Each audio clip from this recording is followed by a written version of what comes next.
Good day. I'm Howard Francis, Chair of the Department of Head and Neck Surgery and Communication Sciences at Duke University. On behalf of the department and our partners at Duke MEDx and the Duke Institute for Brain Sciences, we're pleased to welcome you to this unique symposium, a first-of-a-kind showcase of machine learning as a tool of discovery and practice innovation, with the ultimate goal of harnessing the power of artificial intelligence in otolaryngology and the communication sciences. In recognition of the transdisciplinary work required to exploit fully the power of AI in our fields, our Duke Caring Center leadership and our partners envisioned this event as a platform for learning and the germination of new collaborations and avenues of discovery. The COVID-19 pandemic has forced us to move this first event to a virtual format. We look forward to hosting a day-and-a-half in-person meeting at Duke on the same topics and with additional speakers once air travel and in-person meetings become safe again. Hopefully, an in-person meeting will be convened sometime next year. The idea for this workshop series was conceived by Drs. Blake Wilson and Debara Tucci as co-directors of the Duke Caring Center prior to Deb's departure from Duke in September 2019 to direct the National Institute on Deafness and Other Communication Disorders. I'm pleased that they have agreed to serve as the chair and co-chair for this workshop.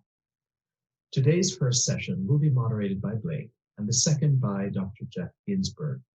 Geoff is director of the MEDx program at Duke, a joint initiative of the School of Medicine and the Pratt School of Engineering, a highly valued partner in our shared efforts. The workshop will conclude with a few remarks from Drs. Tucci and Wilson. I also would like to thank Dr. Jerry Dawson, the director of the Duke Institute for Brain Sciences, and her outstanding team for their invaluable contributions to organizing this event. We're particularly indebted to Tyler Lee, Catherine Neal, and Dr. Nicole Schramm-Sapita for their logistic support. You will next hear a message from Dr. Dawson.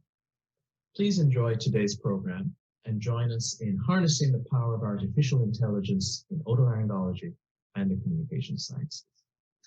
Thank you, Dr. Francis, and your team for bringing together this outstanding group of researchers and students to discuss how artificial intelligence is influencing research on hearing and communication and our ability to detect diseases that can affect speech. My name is Jerry Dawson, and I direct the Duke Institute for Brain Sciences. We're pleased to be one of the sponsors of this exciting event, along with other departments and schools across campus. The goal of our institute is to bring together expertise from different disciplines and to catalyze discovery science that addresses society's most challenging problems. This symposium certainly reflects this goal. As a researcher specializing in autism, I am well aware of how the ability to communicate affects every aspect of daily life, and I applaud you for the innovative work you're doing that will affect the lives of many people. I also want to acknowledge Dr. Debara Tucci, Director of the National Institute on Deafness and Other Communication Disorders, and her colleague, Dr. Roger Miller, for their participation in this event and their national role in advocating on behalf of researchers, patients, and families. Congratulations again on such an extraordinary program. I wish you a productive and energizing day. Thank you, Tyler. And thank you so much, Howard and Jerry, for your lovely introductions. You kicked off the meeting beautifully. I'm Blake Wilson, and I will be the moderator for session one. And as Howard mentioned, Professor Ginsburg will be moderating the second session. You see on your screen the program loaded with illustrious speakers and diverse topics. And I hope and expect that this will be an exciting and stimulating event. Certainly the speakers are magnificent, and thank you, speakers, for spending your time with us. The two sessions will be separated by a break beginning at 11:30 a.m. Eastern Standard Time. Some of the talks have been recorded and some will be presented live voice. In either case, the speaker will be available after his talk to field questions and to respond to comments. Please present your questions and comments via the chat page, and then following each talk, I'll read from the chat page so that speakers can respond to your remarks and questions.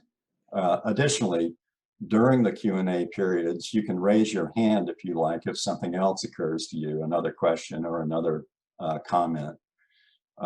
And as always, throughout the workshop, please mute your microphone when you're not speaking.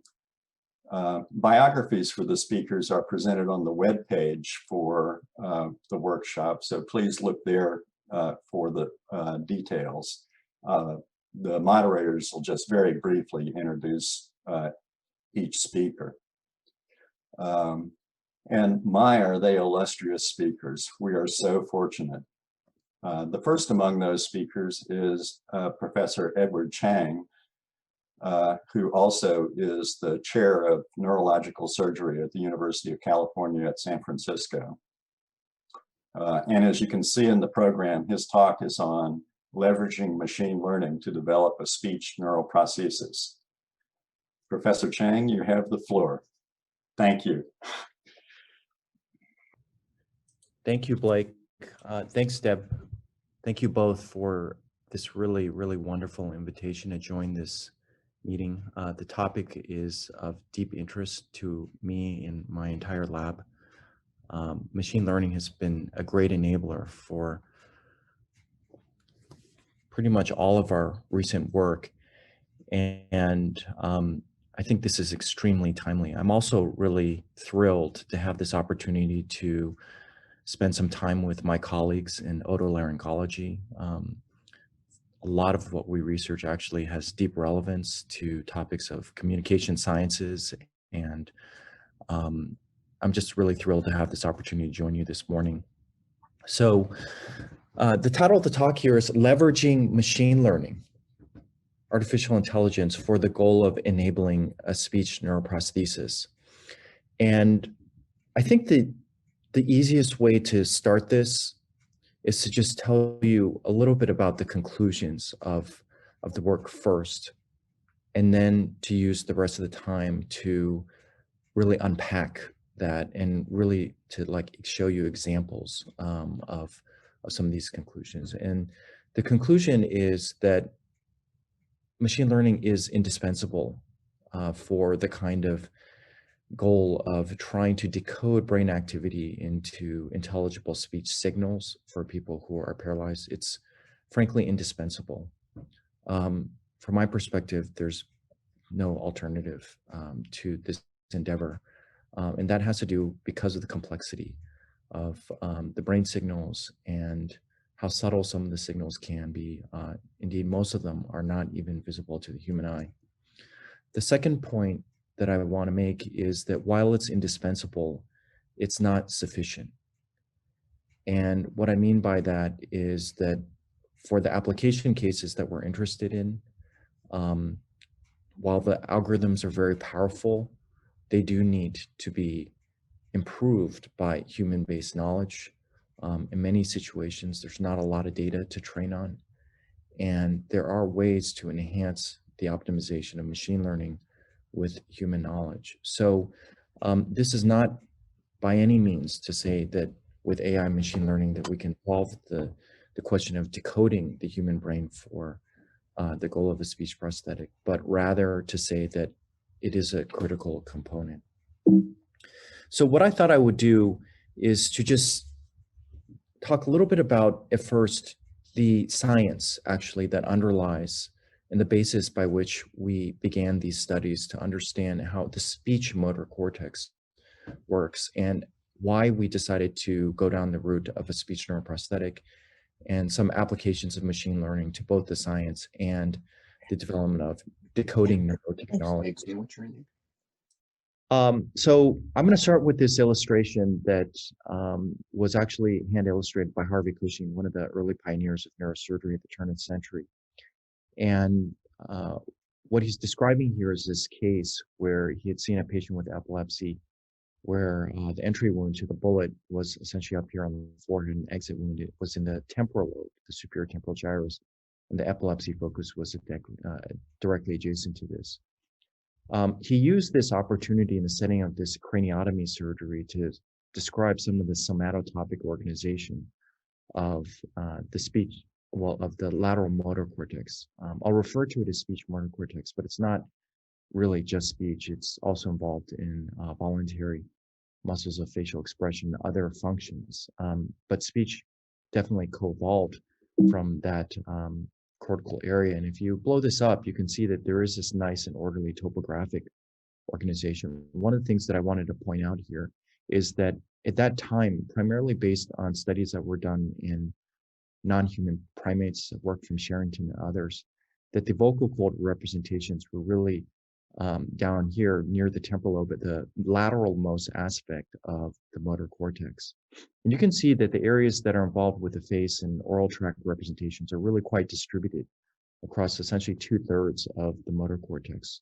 And in neuroscience, we focus really on a small part of the motor cortex, which is the hand and limb region. So this area has really been understudied, and it's been very fun to sort of think about discoveries about how this part of the brain allows us to move and do it in a way that gives rise to speech.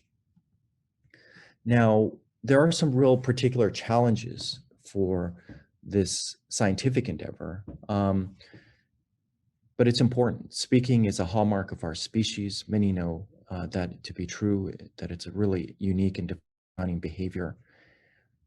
The key mechanisms, which I'll essentially allude to, is that the vocal tract is the means by which we shape the breath. The larynx is the source of the speech signal. That voicing comes from vibrations of the vocal fold and also changes in pitch. That source signal is then filtered by the cavities of the nasal and oral airway. And those shapes give rise to the different things like consonants and different vowels. So we have a source of sound and a set of filters. And this is an extremely complex motor skill. There are many animals that have essentially the same apparatus but don't speak. Some have very elegant forms of communication, but speaking really is a kind of communication in its own complexity. It requires coordination across 100 muscles, and for the typical conversational speaker, up to 120, 150 words per minute. A very complex motor skill. What I'm showing you here is essentially our experimental paradigm, which is largely carried out in patients with epilepsy. I specialize in epilepsy surgery at UCSF, and my main interest is brain mapping of speech and language mechanisms. When I first started out, we used low density electrodes that were about 8 by 8 in configuration. And the first thing that we did was change that to 16 by 16 in order to get higher resolution, but essentially add the same amount of electrode territory. So it really adds no additional risk. In fact, gives us a lot more information from these cases. Required a little bit of engineering to figure that out. And this is really just the tip of the iceberg. But I want to show you essentially what neural activity looks like in this part of the brain that we call the speech motor cortex. Again, I'm really referring to the lateral motor cortex. And the kind of distributed activity that you can see there, that when someone utters a single sentence, it's very fast. It's a fast spatiotemporal pattern. Shipbuilding is a most fascinating process. It's a really precise one. So that neural activity is what gives rise to our ability to speak. If you lesion these areas, if you remove this, either by stroke or even surgical injury, people will have a condition called dysarthria or anarthria, the inability to speak, or severe disability in the ability to speak. So one of the earliest studies that we did using this approach was to look at the mechanisms by which the vocal tracts, in particular vocal pitch, is controlled by cortical activity. And the basic summary from this slide that was published by one of our graduate students, Ben Dichter, was that we observed that, in fact, the laryngeal activity is not at the bottom of the motor cortex, but in particular for vocal pitch, it's actually at the topmost, the superiormost aspect of the speech motor cortex, which is directly below the hand area. And this was a surprise to us because this has not been really well characterized in fMRI. There was some evidence, but there was also fMRI evidence that was not consistent with that. Most troubling was that the non-human primate literature was really consistent with more ventral. And the somatotopic organization described by Cushing and Sherrington and others really described something that made more sense somatotopically, because you go from the front of the vocal tract towards the back. So the lips would be up top, then the vocal tract down below. And we decided to study this, and it took quite a bit of time to really feel comfortable with this result, but it was very repeatable across subjects. And the bottom line is that there is a laryngeal motor cortex that we call the dorsal laryngeal motor cortex, in addition to a ventral one, that is actually responsible for us to modulate the pitch of the vocal folds. And we found that this was true not only in intonation of speech, but also for singing. So as you all know, that the larynx is involved with the voicing of the speech signal, but also in changing the pitch. The voicing is produced by bringing the vocal folds together when air is coming through them, whereas the pitch is really primarily produced by a different movement of tensing the vocal folds. So they're related but independent. And the task that Ben used was one that was inspired by a discussion that he saw on Reddit, where a good linguistic task to really look at the effects of intonation was to emphasize different words and thereby change the meaning of a sentence. So if you say, "I never said she stole my money," that has a different nuanced meaning and different semantics than "I never said she stole my money." It has really just different meaning, even though the consonant vowels, the words are identical. And so we were really interested in what happens when you emphasize a given word with just pitch alone. And this is what we found. On the right side, you will basically see the pitch tracings for dozens of different utterances when someone speaks a given word that's emphasized. And below it is the single trial neural activity that you can see that in one particular electrode here in the dorsal part of the speech motor cortex, or the dorsal motor cortex, is time locked to when the word was stressed, but not to any particular individual word. It's tracking when the word and controlling the stress pattern for those given words. And we can see this at single trial activity. And these areas co-localize to this part of the motor cortex. Again, this is something that we didn't understand or even believe at the beginning of this work, but became very validated with more and more patients. And we found that when people were singing melodies like do, re, mi, that this was in fact true as well. In addition to the condition where we played back these sounds, we actually see auditory responses. So it's in fact a sensory motor area, not just a motor area. And then we proved definitively that this was a motor area by using stimulation of the motor cortex. For the otolaryngologists and neck surgeons in the meeting today, you'll be familiar with this kind of modified endotracheal tube that has an EMG for the vocal folds. And this is primarily used for neck surgery for monitoring the laryngeal nerve. But I decided to use this in some of our surgeries when we're doing brain mapping on the cortex. And we indeed confirmed that this dorsal laryngeal area does have strong connections to the larynx, because when you stimulate this area, it produces movements in the vocal folds. And as you increase the amount of stimulation, you get a monotonic increase in the muscle movements in the vocal folds.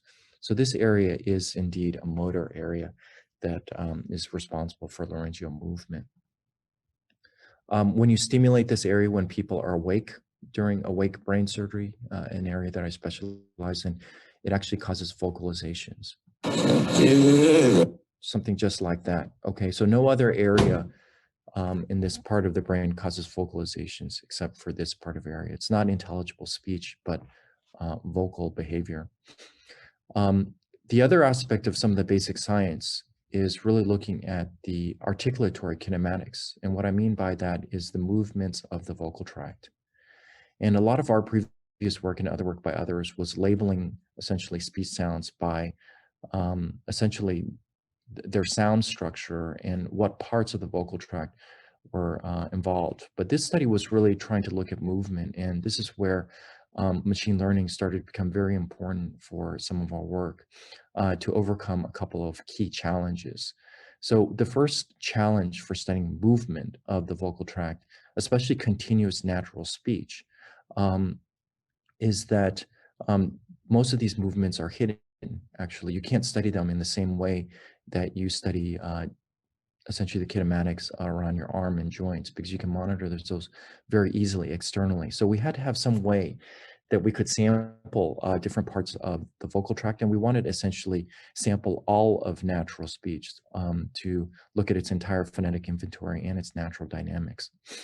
And so these are the kind of movements that we're talking about when we're talking about speech. These are very complex movements of the lips, the jaw, opening and closing the jaw, the tongue movements. These muscles are not like the typical skeletal muscles that we find in our arm, but in fact act as sphincters, as hydrostats. Different kinds of dynamics actually are related to the muscles of the upper airway and vocal tract. So Gopala in our lab, Anuman Chipali, who's now starting as a faculty at UC Berkeley, developed a machine learning algorithm using bidirectional LSTM, recurrent neural network, essentially to allow us to infer what's going on in the vocal tract by essentially inverting sounds that our speakers, our experimental subjects spoke. And we could infer what movements were happening in the vocal tract. And the way that we could do this is that we took a database that had nothing to do with epilepsy patients that we were studying, a database of people who were speaking many sentences and had these electromagnetic pellets attached to different parts of the lips, the jaw, the tongue, etc. And we took this database, and essentially what he did was he learned the relationship between sound and movement, which turns out not to be one-to-one, actually very, very complex, and only recently has been solved, essentially again through machine learning. So what we wanted to do was, because we couldn't directly measure this in our epilepsy patients, it's a little bit too invasive, we had to infer what was going on in the vocal tract basically by the acoustic spectrogram of what they said. So the movements are what generates the sound. The cat's meow always hurts my ears. And what he developed was a method called acoustic to articulatory inversion using a deep recurrent neural network.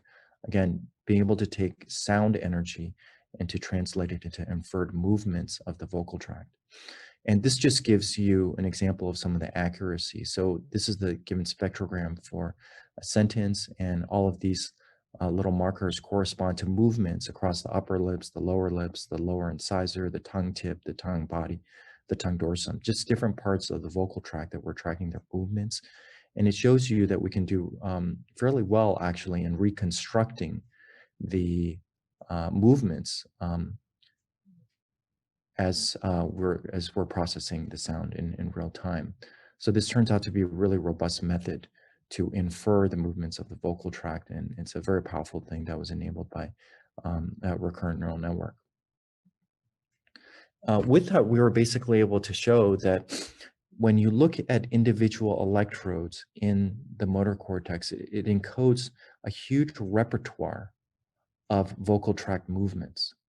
And one example of these speech trajectories or movement trajectories in the vocal tract that's encoded by this one particular electrode is shown by this schematic. It's a sagittal image.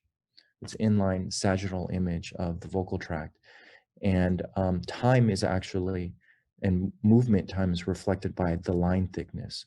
So basically what you see here is that in this particular electrode, the kind of movements we see are where the tongue tip goes forward and back, the tongue body goes down and then back up, the lower incisor goes up and then down.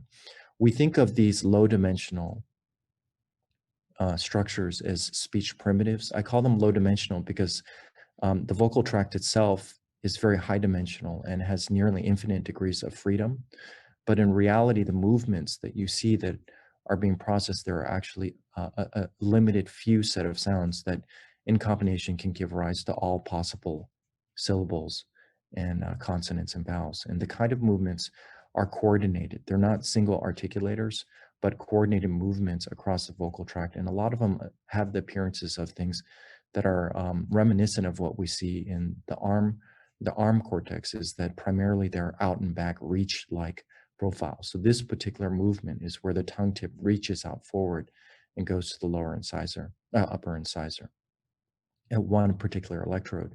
So just to show you what this looks like as a movie is that, again, at this one particular electrode, the main movement that's encoded is what we call a coronal trajectory, where the front of the tongue goes forward, back down, the lower incisor goes up, the back tongue goes down. This is critical for sounds like duh, the duh in dad.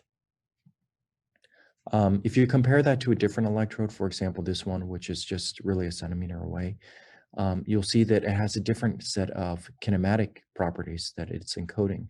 This one is encoding movements of the bilabial movements. And in order to make the p sound in pa, you actually have to have your lips come together. And it's the release of your lips that actually gives rise to the p sound, or the b sound. So again, just two electrodes that are pretty close together in the brain, but actually encode completely different movements. And we did not just look at a small handful of electrodes, but over the years, dozens and hundreds of different electrodes. Each of these is represented by a single column, and the rows basically correspond to different parts of the vocal tract. And then also the different phonemes. There's about 40-ish phonemes in the English language, all different consonants and vowels, etc. And the point of this figure is to show that by looking at hundreds of electrodes over time, that we basically can see how different electrodes give rise to every phoneme in the English language by looking at natural speech. That is to say that we have an inventory of how brain encoding corresponds to all of the different speech sounds in English and how they're generated by vocal tract movements. So I wanted to start with that because that really set the stage for us to think about the speech neuroprosthetic. A speech neuroprosthetic is a device that is designed essentially to help people who have lost the ability to communicate through speech. A neuroprosthetic in particular refers to the ability to use brain activity to decode brain activity to create those prosthetic speech signals. And this is an illustration from an artist that works with our group to kind of describe what we're alluding to, which is how we really want brain activity, which normally allows, again, the shaping of the breath to produce speech. Instead, in a neuroprosthetic artificial environment, to essentially drive an artificial vocal tract to give rise to communication signals. The application of this to many of you is not new. It's the goal is to restore communication for people who are suffering from paralysis, in particular things like brainstem stroke, ALS, cerebral palsy. We're starting out, of course, really in patients who we think have intact cortical circuits and have a disconnection in the outflow. The most extreme condition is what we call locked-in syndrome, where you have intact cognition and awareness, the paralysis of all voluntary movement.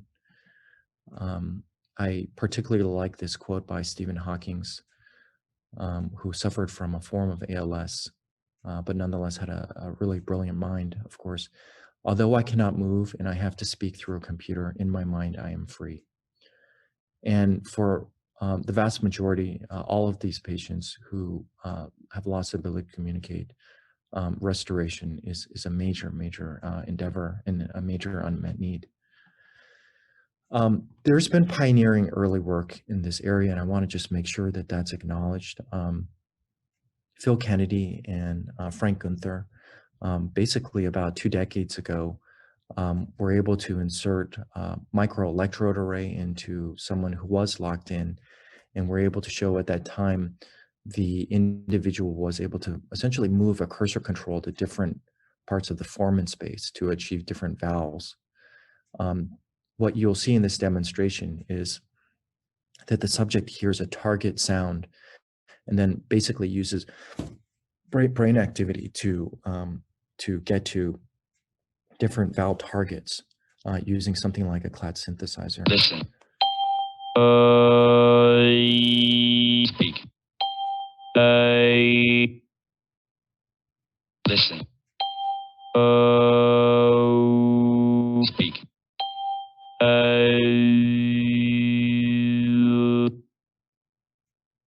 Listen. Speak. So Listen. So I think you get the point, but I was really inspired by this early pioneering work, and I thought it was pretty amazing and relating to stuff that I think has also been described from the hand motor cortex to be able to, move a two-dimensional cursor. Now, obviously, there was a lot to do in terms of getting this to actually be able to produce intelligible speech, and there's a huge gap actually between being able to control essentially the foreman space to fluid articulate speech. So recently we published this review in JAMA where we were just comparing essentially the communication rates across various modalities and looking at the average number of words per minute. And these are really important metrics in terms of communication. The typical brain-computer interface-driven cursor control, essentially like where you're using the brain to control a computer cursor and then clicking on a given letter to type out things, even at the state of the art that we have in 2020, maxes at around 8 to 10 words per minute. Handwriting is another step beyond that. This is natural handwriting using a touch screen. Eye tracking for patients that are using that right now actually can get up to about 20 words per minute with predictive text. That's using sort of natural language processing and predictive text elements. Typewriting, can get pretty fast, up to about 80 words per minute. But speech is really in a different category. It's really, again, like I mentioned earlier, it's around 120 to 180, 150, 180 words per minute. And that's because speech is special. There's no question about it, that it has evolved to be an extremely efficient way to communicate. And its motor control is very, very special. So a lot of our work has really focused not on trying to do cursor control or typing, but really trying to focus on how speech is enabled and taking advantage of the fact that it's the native way by which we speak and how to restore speech itself as opposed to other ways to type out things or to communicate. You can imagine that there's a lot of different ways to get towards communication in terms of brain activity. In some way or form, really different representations of sound and speech and text are represented in the brain and in different brain areas, from word meanings to the word lexical representations, the phonemes, the speech sounds, the acoustics, the movements that we've described in text. So in theory, there's really like many, many ways that you can target different representations to essentially decode brain activity. And we're interested in all of these, but we've really only focused on two to begin with. One is decoding movements from brain activity to essentially drive and generate speech using a speech synthesis approach. And a different pathway where we're trying to decode discrete movements, not continuous, discrete phonemes, as opposed to continuous movements. And with discrete phonemes, you have the power of predictive language model to correct text. And I'll show you a couple of examples of that in play. For now, these are kind of separate pathways. We're figuring out ways to really try to figure out how to combine both. But these are two different approaches that we've taken. And one of the breakthroughs that we were able to have was essentially to use machine learning, to use recurrent neural networks in a thoughtful way to essentially translate brain activity to sounds. Now, a couple caveats. Number one is that this is really just early proof of principle, that a lot of this speech is barely intelligible, but it gets a lot of the energy, correct in speech, but it really is just a first step in this direction. The second is that this was carried out in people with epilepsy. This is not in the context of people who are paralyzed. I just want to make those points very clear. So the basic algorithm involves taking brain activity, which is essentially electrode space as a function of time. We extract the meaningful features from that brain activity, which is used the high frequency components of it. That's used to decode into actual vocal tract movements using a recurrent neural network. And then those movements themselves are actually going through a separate recurrent neural network to generate sound. Okay, so we have a two-part system. One is from brain activity to vocal tract movements, and then vocal tract movements themselves are, again, using a machine learning algorithm to produce sound. And the basic results of this overall are promising. The spectrogram, which is the frequency as a function of time for these two sentences in English, are basically shown. These are the original sentences that were spoken by our patients. And below, you see what we can decode by brain activity as of last year. Essentially, the decoded spectrogram and generated synthesized speech. You can see that a lot of the energy profile of the speech is preserved, but some of the fine detail, fine spectral structure is not there yet. The gross structure, but not the detailed structure, is there. For those of you who study cochlear implants, you might not be surprised to know that even some of this core spectral information, as long as you have the temporal information correct, actually can become intelligible with robust hearing system. So what we're trying to do with this algorithm is to use the machine learning and force it through a vocal tract representation. And these are the kind of movements that you see with speech. They're extremely rapid, extremely precise. When they're not that way, you end up with dysarthria or aphasia. And in this video, you're basically going to see the brain activity for a given sentence, followed by the decoded kinematics of the vocal tract. And then after that, the decoded sounds that are produced by this artificial vocal tract representation.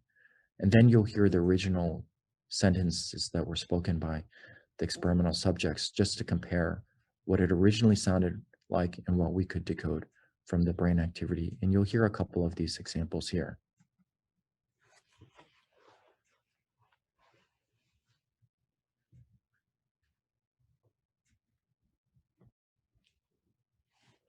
The proof that you are seeking is available in books.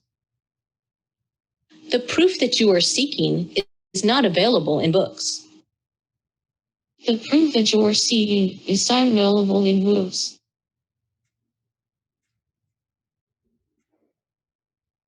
Shipbuilding is a most fascinating process. Shipbuilding is a most fascinating process. Shipbuilding is a most fascinating process.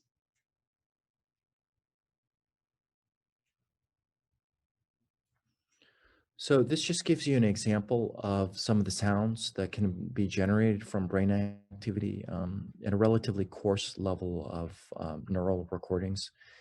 And it's promising. It's a step towards getting more robust, intelligible speech. That's the long-term goal with this. And it's a step in the right direction. A lot of people in the machine learning world would ask us essentially, well, why do you have to go through this artificial vocal tract representation? Why do that? Why not just go directly from brain activity to speech? And it's a really wonderful question. And it's one that has been really relevant to speech recognition technology, where more and more as the machine learning becomes sophisticated, people are using what are known as end-to-end systems, essentially like using the very minimal set of intervening steps, really to go from sound to text, for example. And in this particular case, end-to-end means going from brain activity directly to the sound, as opposed to forcing it through this articulatory representation.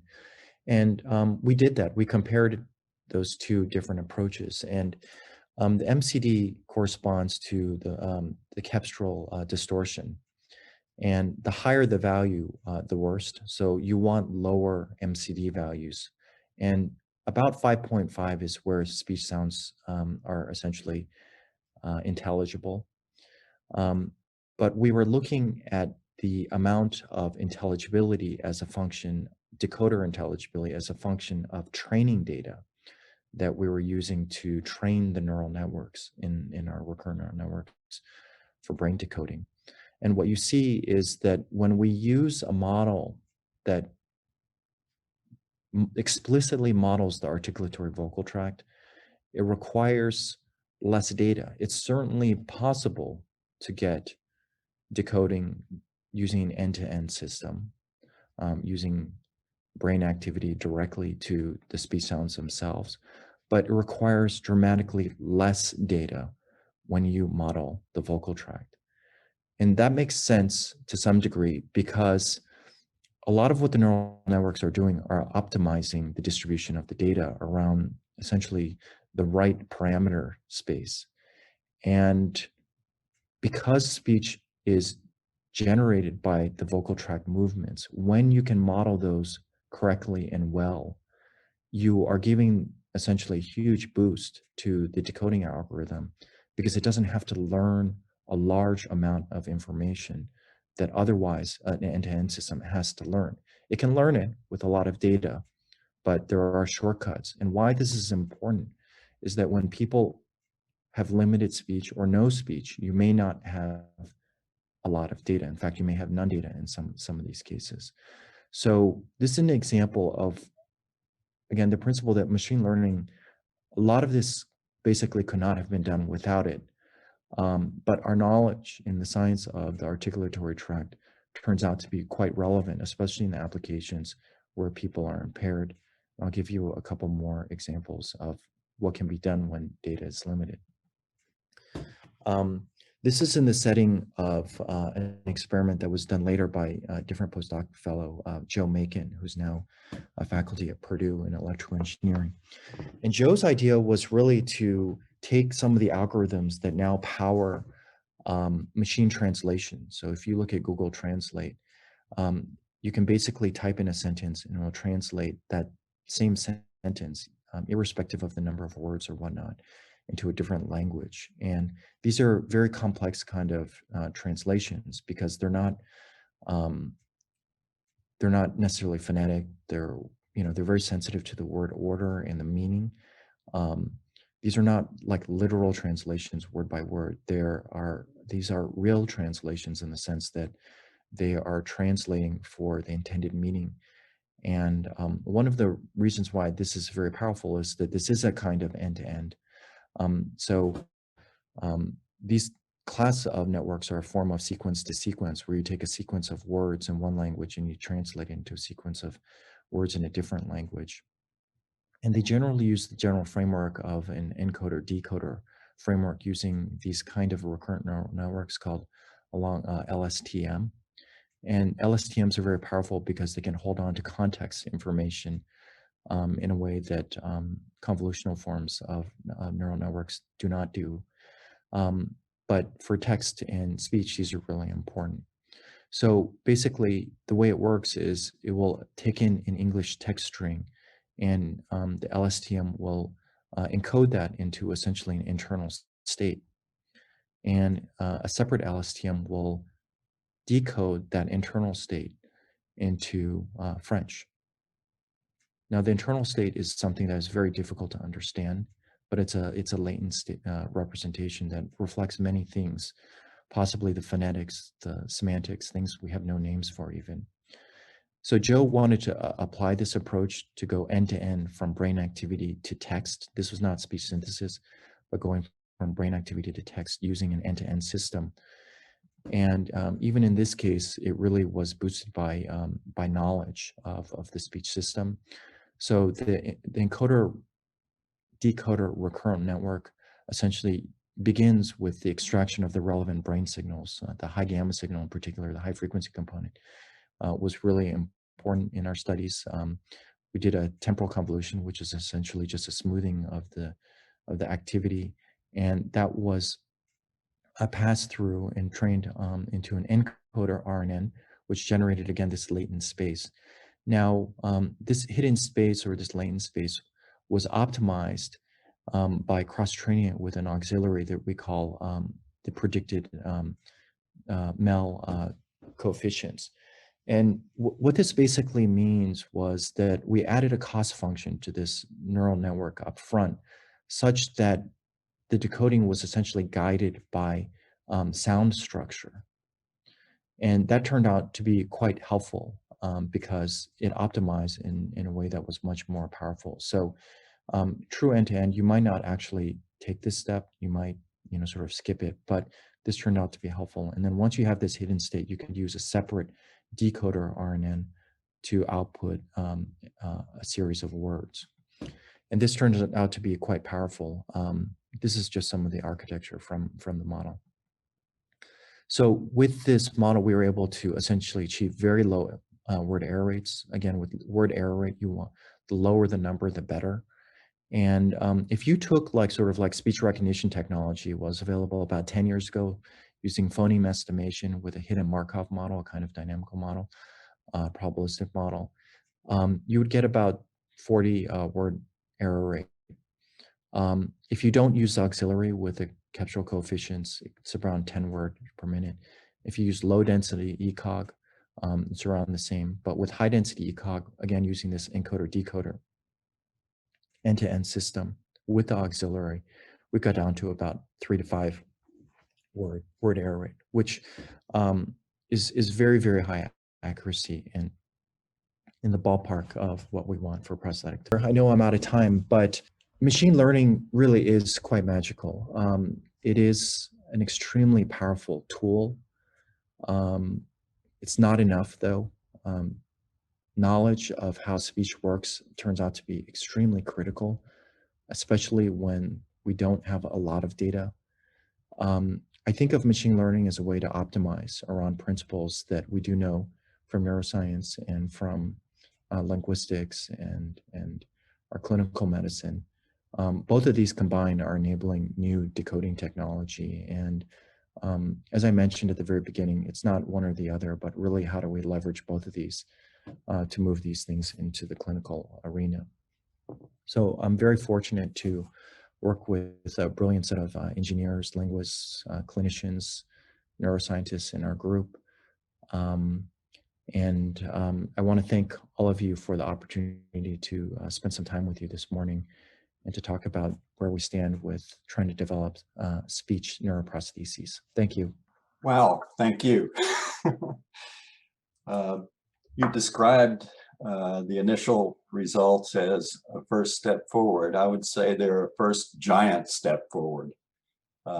The synthesis results are utterly remarkable. I did notice in comparing the spectrograms that formant transitions in speech, changes in frequencies, principal modes due to changes in shapes of the vocal tract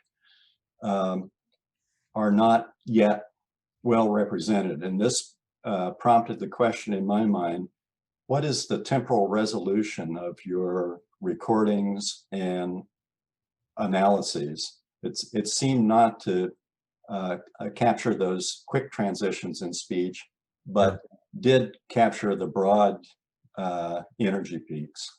Yeah, that's a wonderful question, and thank you. So the high frequency component of the LFP, the local field potential that we're recording from the cortex, that signal that we've really been leveraging is about is about 150 hertz. So if you just think about that, that means essentially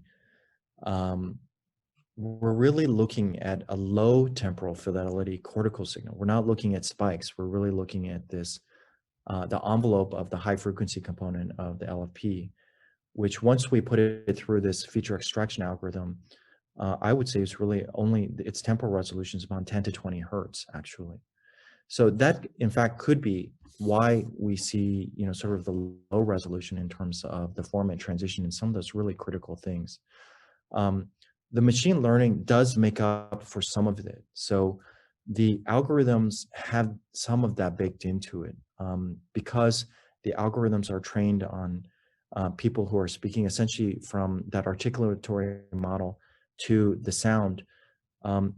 It's not necessarily just the movements to sound mapping, but it also includes sort of this contextual information in speech. So machine learning algorithms now can bring in that contextual information and superimpose it even when it's not really there in the brain.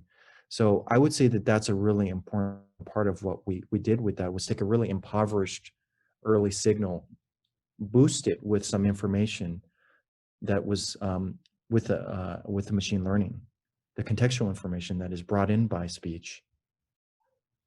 And then, you know, the real miracle is our normal human ears that actually make that intelligible. Thank you.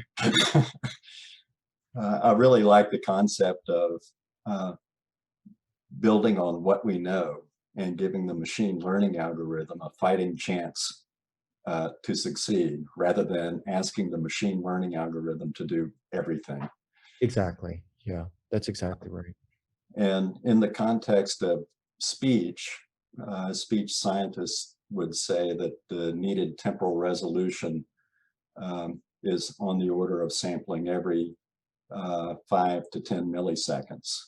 So maybe that's part of the explanation of why we're not seeing some of these rapid changes in the synthesized speech that we see in the original speech. There are a load of other great questions, and I'll just read one or two of them to you, and please respond, and then we'll go on with Professor Young's talk. Klaus-Peter Richter asks, how large are your feature vectors? So in a lot of what I've shown here, it's a 256 electrode array. So you've got essentially 256 spatial sensors, each of which is sampling the high frequency component. The signal that we're really tuning into, again, is around 150 to 200 hertz, part of the signal. And then we actually just take the envelope of that we call the high gamma and downsample it. So really it's essentially a 10 to 20 hertz kind of signal, but the original feature space is 256 electrodes. Peter also asks, Klaus-Peter also asks, do you use supervised or non-supervised learning? And how do you make sure that you're not overfitting your model? Yeah, great question. So the first one was supervised versus unsupervised. And most of what I've shown is supervised. So what we do is we take the brain activity and then it goes through a neural network training, supervised essentially on the outputs that we're interested in, like the kinematics or the speech sounds or the words. We have started to think about unsupervised methods.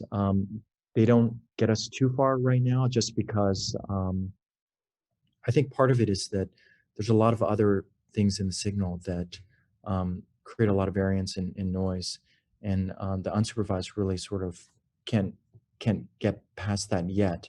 But I am optimistic for really thinking about how to use both in the long run. And using them for different things. For example, with the unsupervised, we're really thinking about using that for feature selection, extracting what parts of the neural signal are more relevant. And unsupervised will be really important as we move more and more to people who can't speak, because we can't train these algorithms on dozens of hours of speech.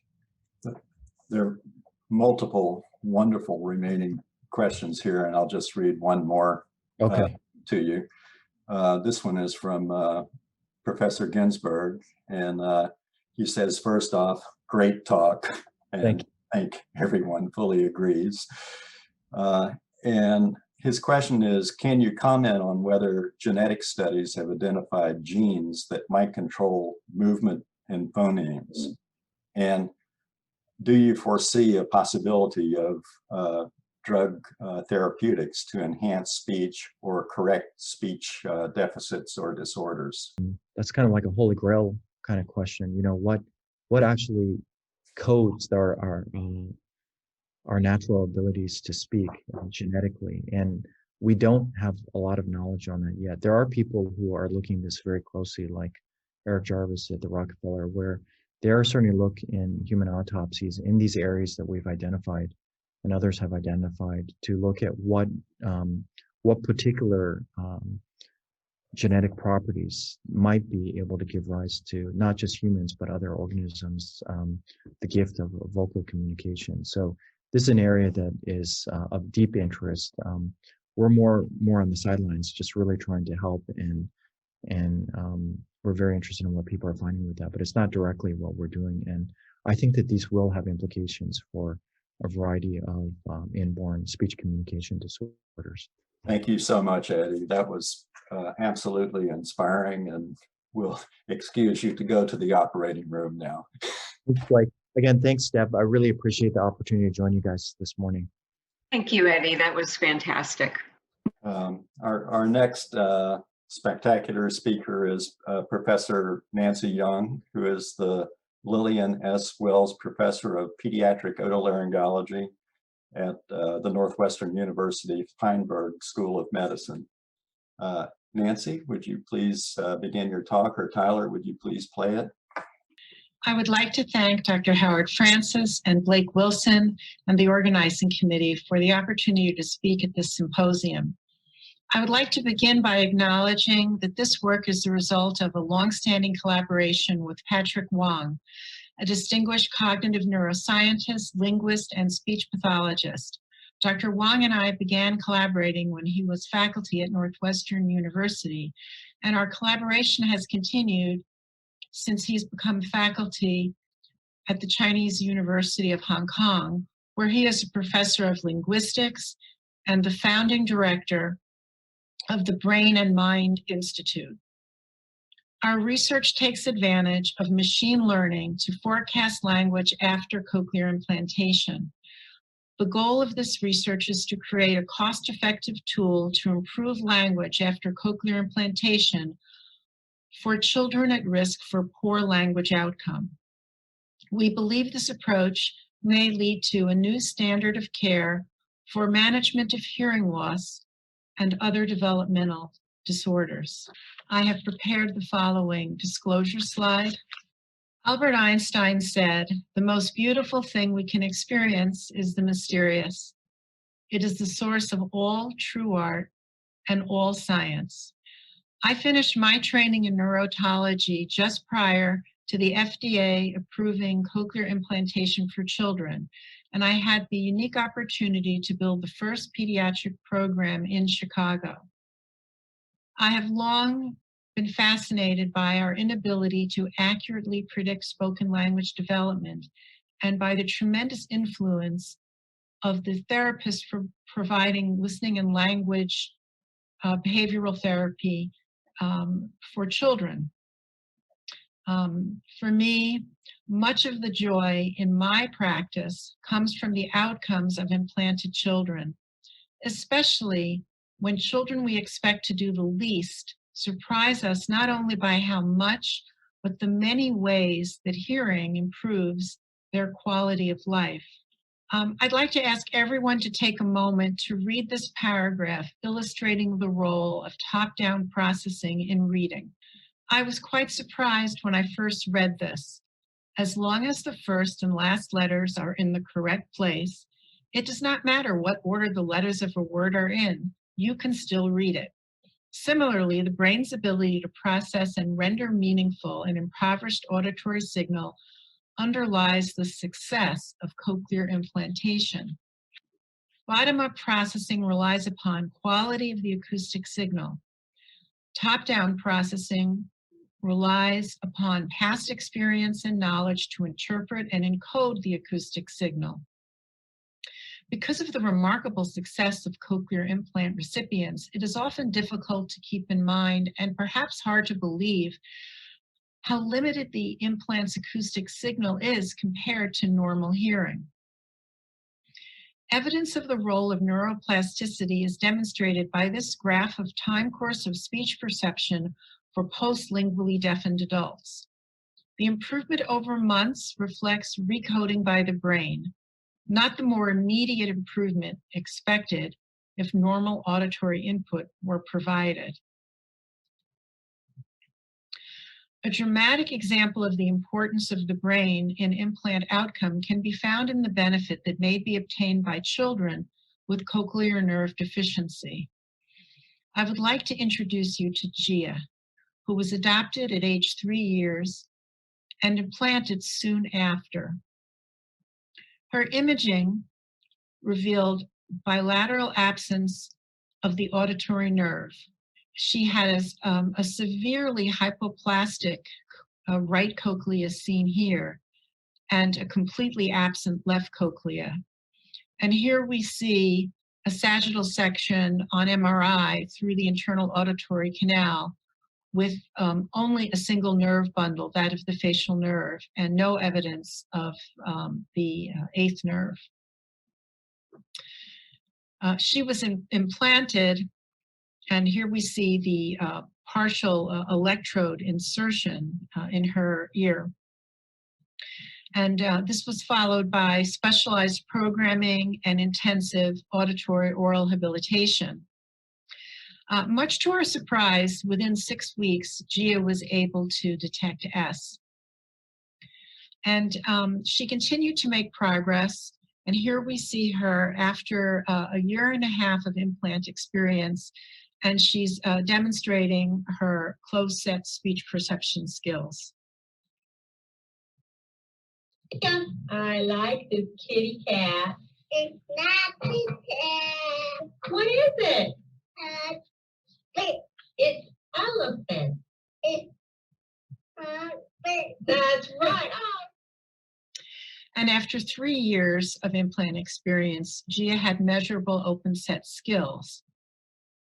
Unfortunately,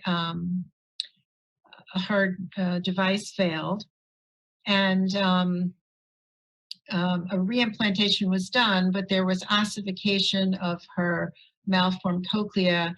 This had to be drilled out, and a new device was placed, but this device caused significant facial nerve stimulation, and this prevented her being able to use her new cochlear implant.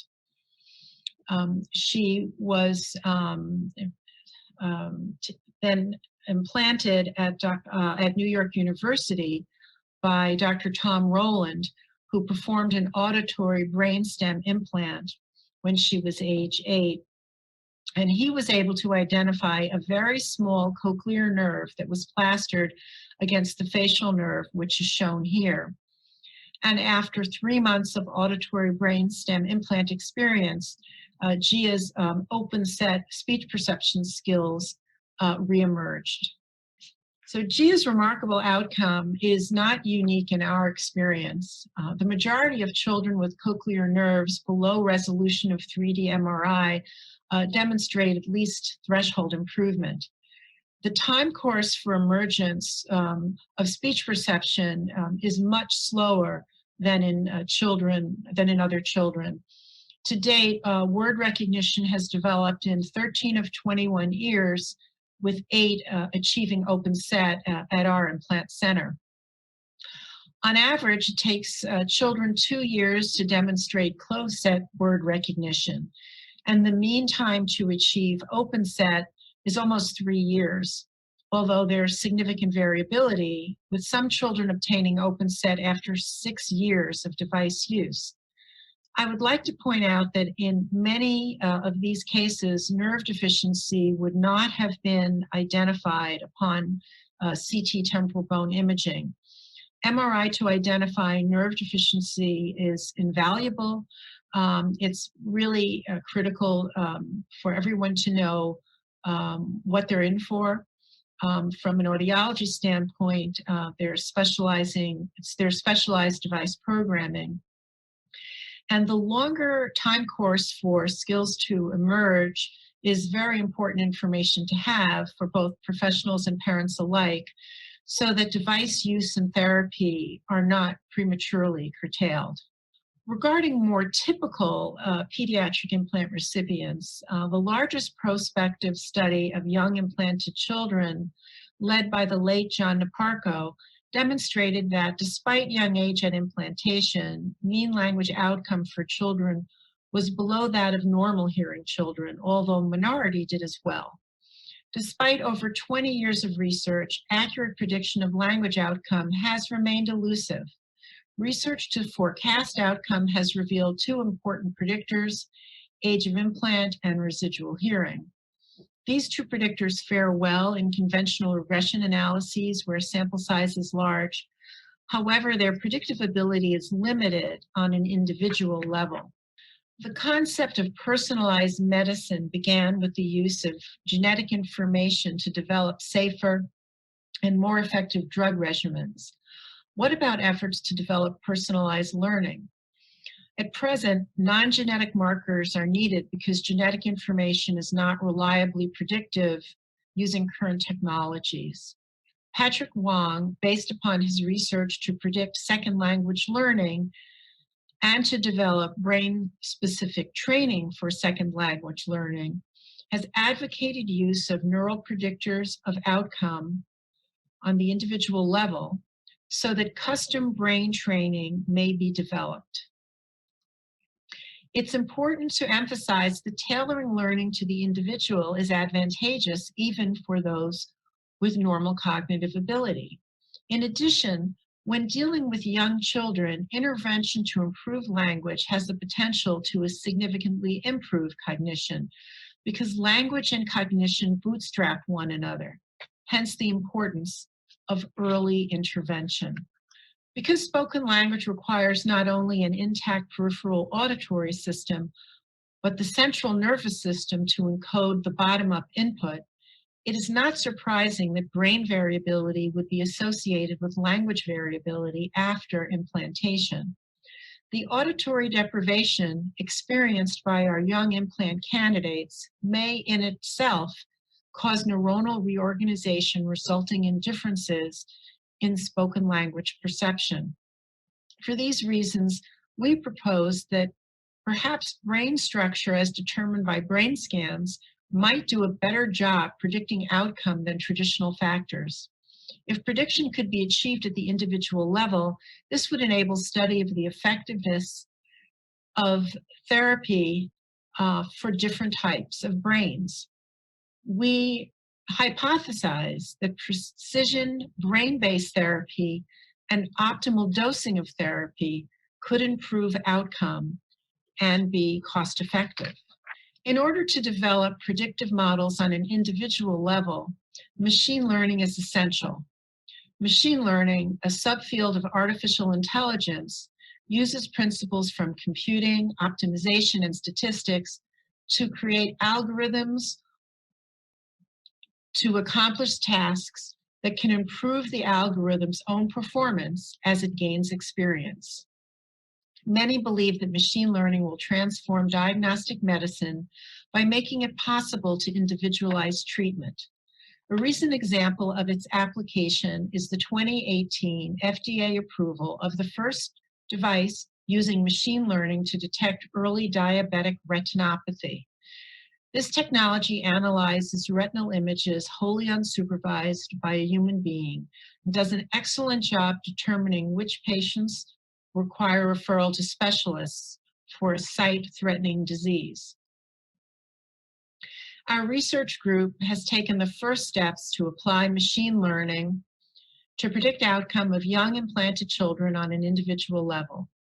Our overall strategy is to use pre-surgical MRI scans to predict outcome. T1 neuroanatomical imaging provides information about brain volume, tissue density, and surface area. DTI provides complementary information about fiber tracts and connections within the brain.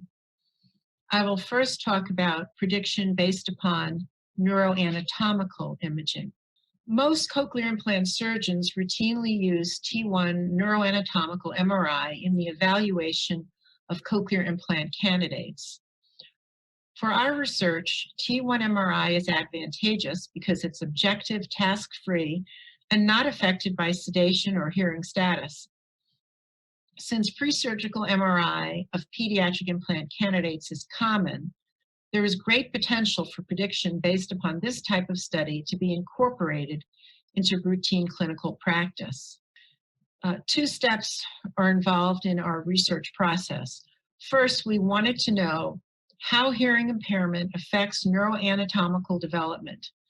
To do that, we first compared brain anatomy of implant candidates to their normal hearing peers.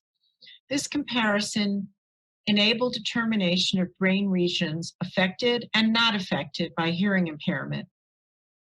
This comparison helped us to develop different hypotheses about what brain circuits may best predict outcome and whether regions affected or unaffected by hearing impairment would be most predictive. The first step enabled predictive models to be built, and in the second step, a comparison was made between predictive models relying upon brain regions affected or unaffected by hearing loss, which enabled hypothesis testing. So first we compared T1 scans of implanted candidates under 3.5 years of age from Lurie Children's Hospital of Chicago and normal hearing children from an NIH brain bank. The two groups were matched on age, sex, and socioeconomic status. Two different types of neuroanatomical analyses, including evaluation of density and patterns, the foldings of the brain, were conducted. These analyses were done for both gray and white matter. We found that across these types of analyses, the auditory cortex, especially primary areas, were the most affected by hearing impairment. From this step, we learned about what areas were affected and not affected by hearing impairment. This allowed us to build predictive models to evaluate whether affected or unaffected brain regions were most predictive. The primary outcome measure was the Speech Recognition Index in quiet using the ITMAIS or MACE at baseline and 6 months after implant activation. Each line here represents the two testing points for each subject. As you can see, there's quite a bit of variability. Using a machine learning algorithm, we use the implant candidate's neuroanatomical data to predict improvement over 6 months. So this is not a regression analysis. Rather, we're able to say for a particular child how accurate, sensitive, or specific the model is in predicting each child's improvement. One way we looked at the outcome is to divide the subjects based on improvement into two groups, so that half the subjects were classified as high and the other half as low improvers. Predictive models were built to make a binary high versus low improvement classification using machine learning techniques and cross-validation methods. Here are the results. We also use traditional subject characteristics like residual hearing and age at implant. Chance is at 50%, and you can see the traditional variables are able to make predictions above chance. But let's look at the brain data. Our predictive models were built by using brain regions affected or unaffected by hearing impairment. When we looked at accuracy in classification as well as sensitivity, we looked at accuracy in classification as well as sensitivity and specificity. AUC, seen here, the area under the curve, is a combination of specificity and sensitivity. And by looking down that column, you can see that the brain is doing a much better job in making predictions both the gray and white matter were doing a good job, well above chance. Importantly, it is the regions that were unaffected by hearing impairment that did the best job predicting outcome. We also combined brain prediction with traditional subject characteristics, and this did not yield better classification results than brain data alone. The results of this pilot study were published in the proceedings of the National Academy of Science in 2018. We concluded that neuroanatomical data appeared to be useful to predict post-implant outcome, and brain models seem to do a better job than traditional variables, such as age at implant. Brain regions not affected by hearing impairment seem to be best in making predictions. The unaffected regions were the best predictors the unaffected regions that were the best predictors were mostly higher level auditory and cognitive regions, including the auditory association cortex and the dorsal auditory network. These findings support the hypothesis that preservation of higher level processing regions would be most predictive. Next, I'd like to talk a little bit about some of our preliminary DTI results. DTI is widely used for research in cognitive neuroscience and neurobiology because it is non-invasive and sensitive to subtle pathology. It provides information about white matter fiber tracts and can be used to follow fiber tracts through the brain. Therefore, DTI can be used to look at brain connectivity of our implant candidates. Prediction models were created using a support vector machine learning approach with methods similar to those used for our neuroanatomical prediction model building. Models were built to forecast baseline prior to surgery and performance with cochlear implant experience. Maps are generated which demonstrate areas that predict baseline performance and improvement after 6 months of implant experience. Baseline pre-implant areas, shown in blue, reflect the impact of auditory deprivation on brain connectivity. We see the areas that predict baseline do not overlap with areas that predict speech improvement. This fits with our theory that unaffected areas of the brain, the higher level auditory and cognitive regions, are essential to improvement after implantation, not brain affected by auditory deprivation. Here are the quantitative comparisons. AUC, area under the curve, is a summary measure of specificity and sensitivity. Predictability for models forecasting both baseline and improvement at 6 months is over 90%. Our research has enabled us to construct neuropredictive models to forecast future outcome in English learning children. However, the prediction time window is short and does not reflect the need for development of more complex aspects of language. We hope to expand our studies to 5 years. This would enable hypothesis testing of a new theory of neural readiness for spoken language development. Another aim of future work is to develop models for Spanish learning children and compare them to our English learning children. We also wish to evaluate PICT, an intensive therapy with demonstrated effectiveness in hearing impaired children, including those with cochlear implants. We wish to determine if PICT will result in larger language gains for children predicted to have poor language outcome. Our goal is to build models that will be useful across cochlear implant programs. So we will be assessing whether models that work at Lurie Children's in Chicago will work equally well at collaborating sites across the United States, as it is our goal to build models that are broadly useful. We believe the development of accurate brain-based prediction may be the first step toward developing personalized language learning for children with hearing loss. Prediction, when done well, may be a powerful tool to determine optimal type and dose of therapy. However, when it comes to prediction, keep in mind the famous phrase, Don't be evil. Prediction should not be used to deny care to children, but to enhance their lives.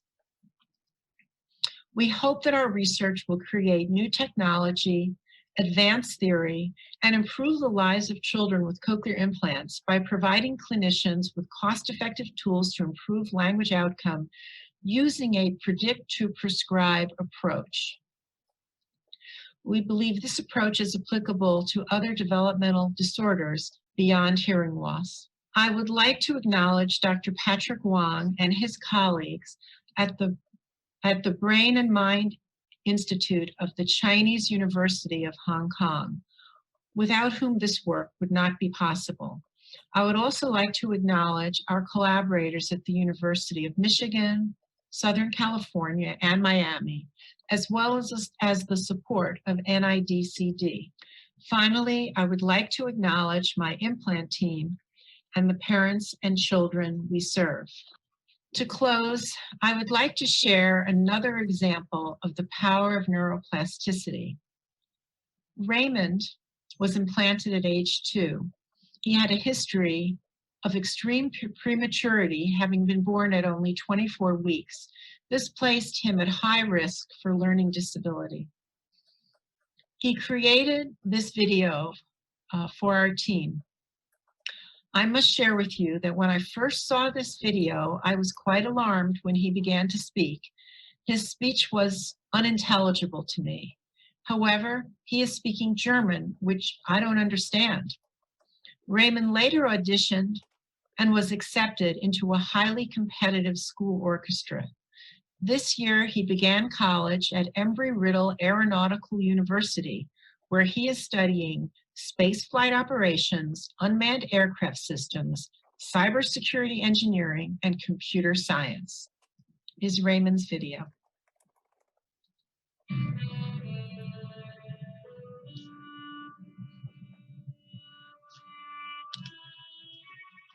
Hello, it's Heiser and Son. It's been good seeing you all. He's from my house, Chicago, Illinois. Albert is born in San Francisco. Travis by the home, proud Dr. What just said there was in German. I've taken German for 3 years. Here it is in English. Hello, my name is Raymond Soto. I'm 14 years old, and I'm originally from Chicago, but I live in St. Louis. I have 2 implants, both from Dr. I'm very thankful that I can hear music now since my implantation. And what you heard earlier was the violin. That's me playing the violin. Thank you. Thank you, Nancy, for your thrilling talk. We all have just seen history being made. I wonder, were you surprised to see that the quote unquote unaffected brain regions turned out to be so predictive? No, I think that's what we were, if I were a betting person, I think that's what I would have put my money on. In retrospect, to me, it makes sense. I'm not sure I would have predicted that in prospect. Of course, explaining the variability in outcomes with cochlear implants has been the holy grail of cochlear implant research for the past few decades. And you and your spectacular team have made a giant step forward. Thanks for all of that. It's been a pleasure and a journey, and I was very fortunate to have serendipitously met Dr. Wang. Although we're both at Northwestern, it's a huge university, and we met by chance and happened to really be fascinated by many of the same things. So it's been an honor and a privilege for me as a clinician. Your curiosity has really scooted us forward. Thank you. Are there any further questions or comments? Nancy, could you comment a bit further on your plan to disseminate these models and technologies to cochlear implant centers across the United States and perhaps the world? Well, that's a long range goal. This is really, I think what we're doing is really, what we've done so far is really proof of concept. We really need not just more data on more children, but over a longer period of time. As you can see, that data I presented was at 6 months. And we really need to see if the prediction is still strong at much longer outcome over a much longer period of time. We also want to show that once we can identify these children, then what types of therapy would be most effective. And we're really very fortunate that at Northwestern, we have Megan Roberts. Dr. Roberts is in communication sciences and disorders, and she has studied this parent-centered behavioral therapy in a prospective manner. So we know we have something that is effective in implant kids, and we want to see if we can use it specifically on the low improvers and see if we want to give it to all children, but we want to see if it's particularly effective for the low improvers, so that we're not focusing, hopefully we can focus an intensive, expensive therapy on the kids that need it most and bring them up. And then the kids that we know they're going to fly, we won't have to focus on them in terms of intensity of services in the same way. And that's because we would really like to contribute in a cost-effective manner. So as I say, these are early days, and we hope that we will have the support of NIDCD and others in the future to take this to the next level. And that is certainly, Blake, that's certainly my dream, that someday this could be rolled out across the country, if not the world. We also have to build models for other languages. So yes. That's a whole other thing. I mean, we predict that Spanish and English, we think the models will be similar, but once you start, we want Dr. Wang is looking at Asian languages, so there's a huge amount of work to be done. Yeah, early, but so very exciting. There is a question from Elika Bergelson. First, she says, very interesting explanation point.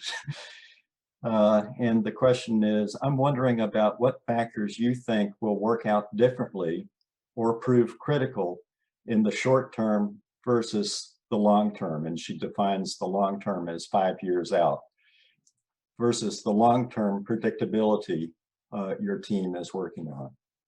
What are the short-term versus long-term predictive powers of the model that you anticipate? I'm not sure I can answer that. I think that I think that my guess is that I think that having the higher order, higher level areas of the brain intact is going to be even more important for longer term outcomes, because more complex aspects of speech need to be decoded. Van Gang had a question, and that is, will brain imaging predict pre-surgically post-surgical CI performance? Yeah, that's what we're seeing in these early results, is that the areas of the brain that are not affected by the auditory deprivation, the higher level centers outside of the primary auditory cortex, that if those areas are preserved, those are the kids that are at 6 months are fall into the higher performing group as compared to the low performers. So yes, we're able to predict from these scans are only done pre-implant because we're using MRI. Do you think cross-modal plasticity can affect the so-called unaffected brain regions as they have been demonstrated to do for the traditional hearing regions of the brain? Yeah, we do think that, I think that it's where our studies are on, our children are under 3.5 years. So I think that's less likely to be as big an issue because these are brains that haven't had a lot of experience, shall we say. I think that if we look at kids that are implanted older, I think that that's going to be a bigger and bigger issue. Thank you, Nancy. Wow. Our next speaker is Professor Feinberg Zeng. He's a professor at, I think, the majority of departments at the University of California at Irvine, and he's director of the Hearing Center there. Feinberg, you've got the floor. Well, thank you again, and thank Deb and Howard for inviting me to present mostly the thoughts about artificial intelligence as hearing aids. And I'll talk about 3 things today, and I'll briefly introduce what AI is, and I guess most audience here knows what it is, and I'll give you my opinion, what it is and what it can do.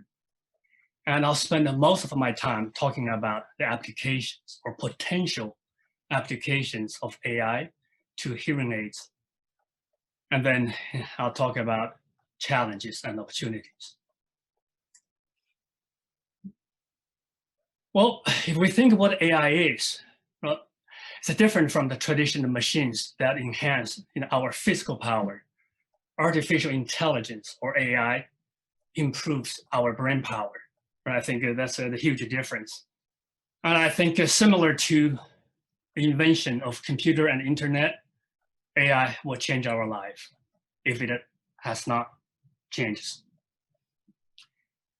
And if we think what AI can do, as Dr. Nancy presented previously, it may not only predict onset and progression of hearing loss, diagnose complicated cases, discover new drugs, and optimize performance and usage of intervention. And I'll focus on the last part. If we think the biggest advances, or the biggest advance AI has made was in the last 10 years or so, there are 2 things happened in the last 10 years. One of them is the big data, the availability of the big data. The other is an algorithm called deep learning. And here's a cartoon figure showing what deep learning plus the big data can do in terms of performance. And the y-axis shows the performance as a function of amount of the data. And what you can see, most learning algorithms, the performance is saturated or as a function of the amount of the data, but the deep learning algorithm keeps going up. And this gap is where the benefit we're seeing from the AI advances. There are 2 things that we need to know about this big data plus deep learning. One of them is the quality of the data, right? If the amount of the data is huge, but the data quality is garbage, and what you get is garbage in and garbage out, right? So the AI performance won't be as good. And the other thing is that you need to define the input and output very well. Without a clear definition between the input, output, and the AI will not work either. Bring the AI closer to home, right? And the 3 areas AI has made big advances in automatic speech recognition, natural language processing, and computer vision. And these 3 areas with the availability of big data and deep learning has produced wonderful products that we're using in our daily life, from Alexa, Siri, automatic speech recognition, to what Facebook announced a week ago, their AI algorithm can directly translate between any two languages among over 100 languages. And of course, the deep learning has beat the best Go player and self-driving cars around the corner. But what has AI or has done to hearing, or vice versa? I think Blake will like to comment. Remember, in 80s and the 90s, hearing field overall, technology-wise, is far ahead of speech. I remember the days when we were laughing about the quality of the cloud synthesizers, as A.D. Chang mentioned in his talk, and the Markov chain, and the automatic speech recognition. The error rate was so high, but we produced the first digital hearing aid and the first cochlear implant.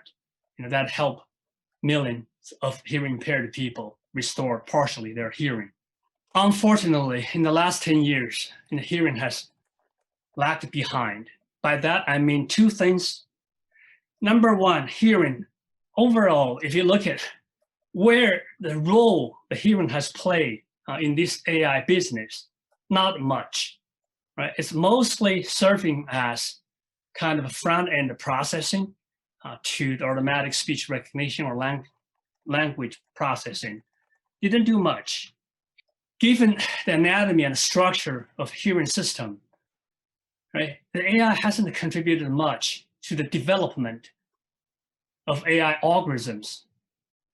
Right? And I think that will change, if not changed yet. And I don't have time to talk about that. And I think this is an area we need to pay attention to. And hearing, basic hearing scientific research can play an important role in helping AI algorithm development. So I'm going to spend most of my time talking about the other side, which is what AI can do to hearing aids. And this is a work ongoing between Nick Vasica and Blake Wilson and I. I'll tell you a little bit, give you an overview what AI might be able to do. And we summarized these potential applications into the following 8 categories. And number one is probably already happening. Instead of introducing a sound to the processing system, I mean, today's technology allows reception of a multi-sensory input, and I'll elaborate that a little bit more. And of course, this will combine with other assistive technologies, like the one for some of you are using, closed captioning, for example. And of course, someday would be nice we can automatically fit hearing aids or cochlear implants without involvement or too much involvement of human, expensive humans. And one of the main complaints of most hearing aid and cochlear implant users is understanding speech in noise. And how do you denoise, right? That's what AI can do. And of course, someday maybe we can use the brain signals. I think Eddie showed a little bit of that invasive approach. And I'm going to show you some non-invasive approach that allow people to control their hearing aids or cochlear implants. And if we have time, we'll try to address the most difficult problem, which is to restore normal hearing to a hearing impaired person. Let's start with the front end processing. And this is already happening. We're talking about artificial intelligence as to classify the sound environment, whether you walk into a quiet environment, a noisy restaurant, or you're going to a music hall. And the AI will allow you to change your processing accordingly so you can optimize your performance. And of course, the AI, you can put a little accelerometer into your hearing aids to detect fall. So if a hearing impaired person, and most of them are elderly users, and the likelihood of fall is high. And if they fall, you send a signal to 911, and so you can save life as well. And of course, AI can be assistant, and that connectivity you would be able to get not just to connect you to the outside hearing world or sound, but you can read your emails and connect to the web, and will go through the hearing aid in a very smooth, seamless fashion. And that's, I call these apps are the easiest application of AI. And as I said, starting a couple of years ago, and you can see every hearing aid and cochlear implant manufacturers have one form or another of these easiest apps in their product. The next one in the market is what I call augmented or virtual realities. And this includes real-time captioning, and some of the applications, for a deaf person to go to movie theater, right? You can just wear, in this case, maybe Google Glass or Samsung virtual reality glass, and then instead of hearing sound, which a deaf person cannot do, and you will see the text displayed on this glasses. And of course, the reverse may be true with somebody signing. I think Google and many others have developed software that will recognize the sign and convert that into text to help a normal hearing person to understand sign language. And of course, Facebook has invested a lot of money in virtual reality, and they're getting into the hearing aids industry, and to provide not only speech intelligibility, but a more immersive sound listening environment. And this kind of AI application, I'll still call it relatively easy. And I think they will be in the market very soon, if not there already. The harder one is, I think the COVID-19 has really shown the need to have automated or personalized fitting hearing aids. Most people were not willing or able to go see their audiologist or ENT doctors, visit them in their office for fear of infection. And it would be nice if we can fit their hearing aid remotely, automatically, or even the first time we need a face-to-face fitting, and then the follow-up visits, we can do it remotely and automatically. And there's quite a bit of advances in this field. And the first step, you have to detect how much hearing loss you have, right? And I think today's technology, with the built-in microphones and with the calibrated the speakers, and you can do it in a relatively quiet environment or using automatic noise cancellation technology that will allow you to get a reasonably accurate audiograms, so you can get your ballpark number, how much fitting or gain do you need. And of course, you would be able to apply the algorithms needed to fit that person's hearing aid. And as a personal preference, right? I think all of these is probably coming. If not has arrived yet, and we should thank NIH. I think Roger Miller will talk a little bit about the NIDCD's effort in sponsoring at least 3 open platform research projects. I'm showing the one at UC San Diego, and the other 2, I believe, in UT Dallas and Oldenburg, Germany, right? And these researchers, they're trying to develop open source platforms, both hardware and software, allow the researchers and engineers to seamlessly talk to the hearing aids, and given the potential, the hardware, bells and whistles needed for you to calibrate the hearing aid and fit the hearing aid and monitor remotely and automatically the hearing aid performance. Let's move on to the next area of AI application. As I said, the number one complaint about hearing aid users is understanding speech in noise. And here is a piece of work from Professor Dalian Wan at Ohio State. It's published 3 years ago. And what they did was trying to convert, said, I cannot make hearing impaired people understand speech and noise like a normal hearing person do. But what I can do is to get rid of the noise, so I can convert a noisy speech into a quiet speech. And that's what they did.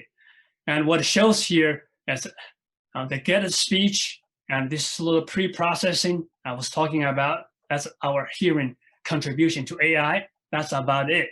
And once you get the divide speech into different frequency channels, right? And there's not much hearing has contributed to the system. The rest is the deep learning algorithm. And they were able to convert, in this algorithm, in this case, a noisy speech into, they call it segregate, means a speech in quiet, right? And I'll play the original speech in 5 dB signal to noise ratio in a noisy restaurant.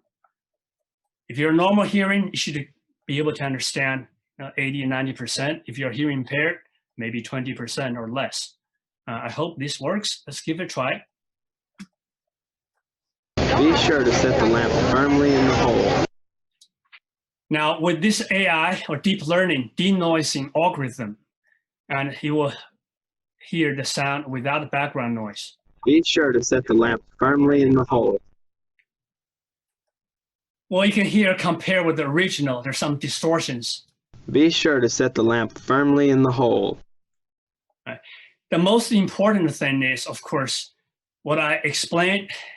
Without that denoising, the normal hearing person in this case can understand 60, 70%, but hearing impaired with the person can only understand 20%. If you get rid of the noise through the deep learning, learning network, and the normal hearing person can get 80%, and so is a hearing impaired person. So this is sort of get around this speech in noise recognition problem by getting rid of the noise. So a hearing impaired person being a cochlear implant or hearing aid user can understand speech as good as a normal hearing person. This is harder, and we haven't been able to implement in hearing aid, and I'll tell you why. And most of it is power and computational complexity involved in denoising AI algorithms. Then you will say, yeah, if you can get rid of the noise, but imagine you go to a restaurant, you have people talking at the same time. You have to say, okay, now I want to listen to a guy from the left, and then in the middle, and then later on, a person from the right. Well, if we have a dummy denoising AI program, and it's very difficult for you to select which speaker you should focus your attention to. And it would be nice if we have a closed loop system that can record EEG, the brain's waves, from your head, and then telling the hearing aid which speaker you should focus to, right? And this is a very preliminary stage, and NEMA at Columbia University has showed work demonstrated at least in 2-speaker scenario, right? And the EEG will be able to pick up the attentional signal and decide who you want to listen to. And I'll show you a demo and sort of EEG controlled speech segregation. Means depending on the attention you're trying to pay, and you may pay attention to a male speaker, as shown by this figure, kind of like a blue color, and female a red color. And I'll give you this demo, and you will see 2 people talking at the same time without attention, so they're equally loud. Harder to tell which one's which, or talking about what. How to be a shepherd. Being a shepherd can be a lot of fun, especially when you know how to do it. And you're going to Shepherds can be found all over the have a world. dog yet. Any You need place to from the understand deserts the of difference between Israel breeds to the before highlands making of a choice. Scotland. The breed of Find a a good dog place can to have live. significant impact on its Many shepherds personality, like to live in as mountains. well as its size, If you want health, to do this, and it would required be best to maintenance. move to Wales or For example, Scotland.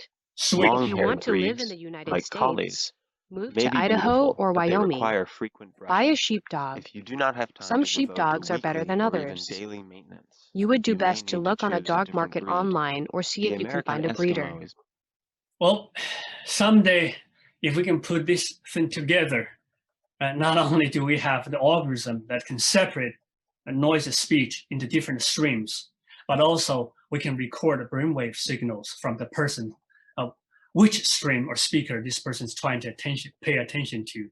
Then we have a closed loop system. And I think that would be very nice.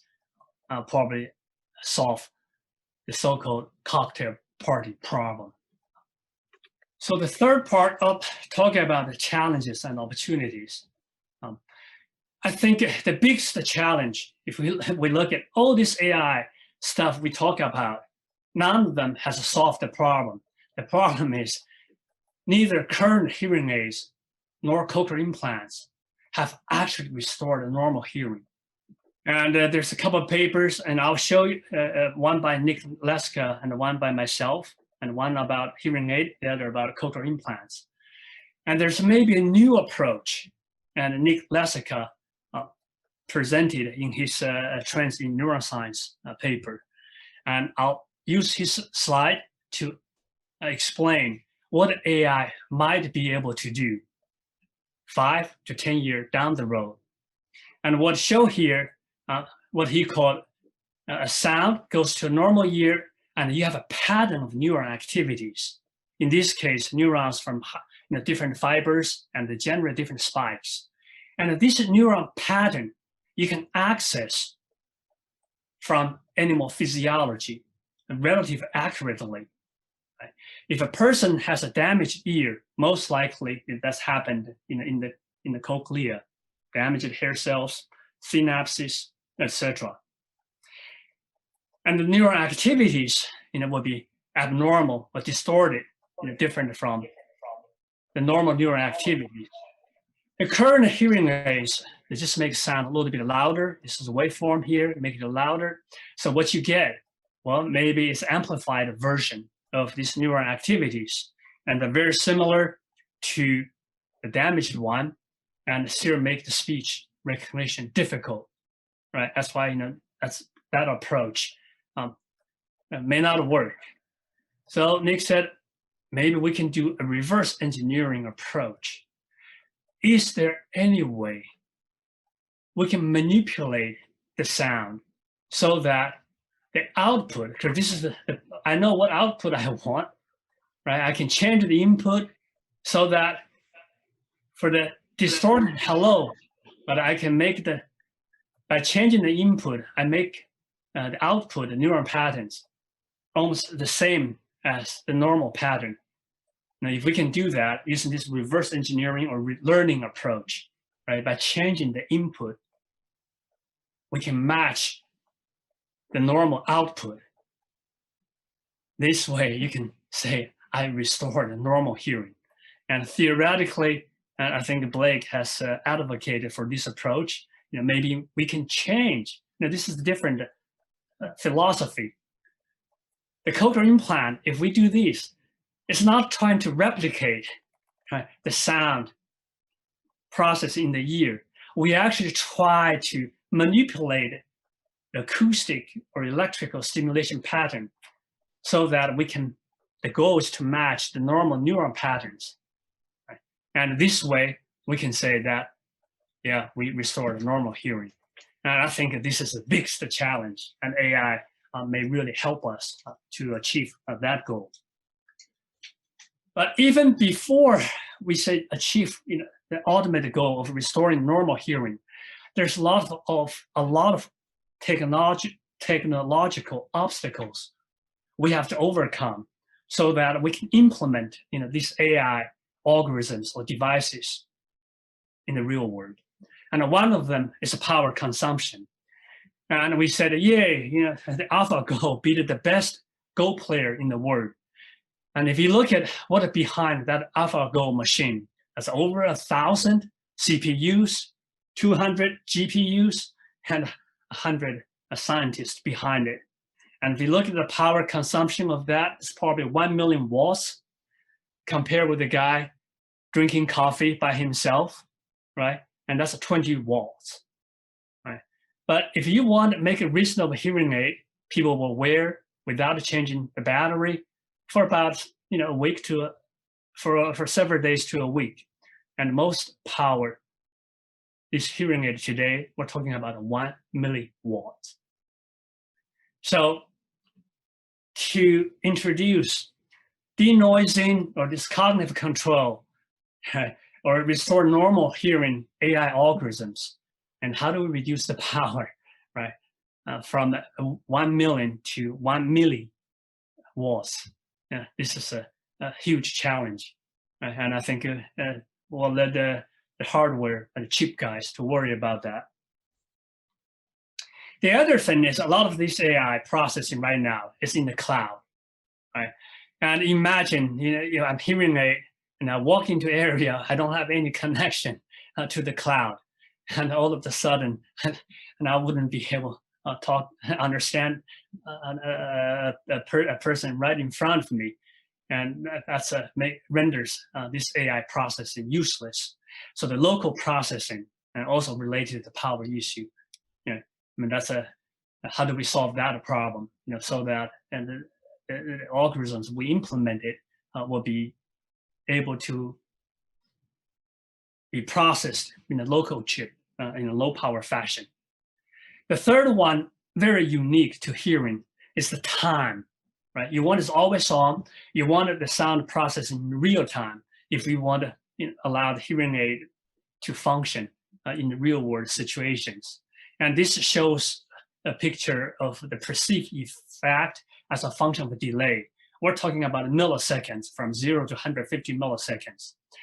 And if you want to achieve echo-free, right, we're talking about a delay tolerance about 10 to 20 milliseconds.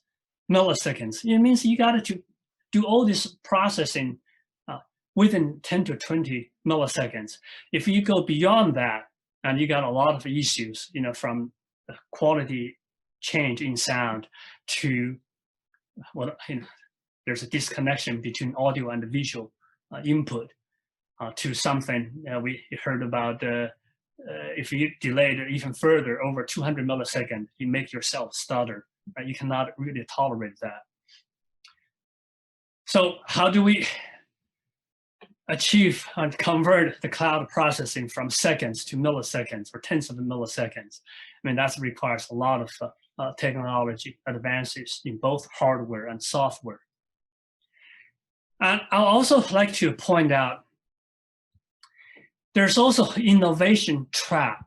AI is not a silver bullet that can solve everything, anything, right? One of the issues Apple and many other companies trying to solve is to detect when the speaker speaks itself, and so that they can tune their direction microphone. So imagine I'm on the phone, I have AirPods, right? When I'm talking, I want the microphone, direction of the microphone pointed to my source and block out environmental sounds. So the guy on the receiver side can understand what I'm talking about.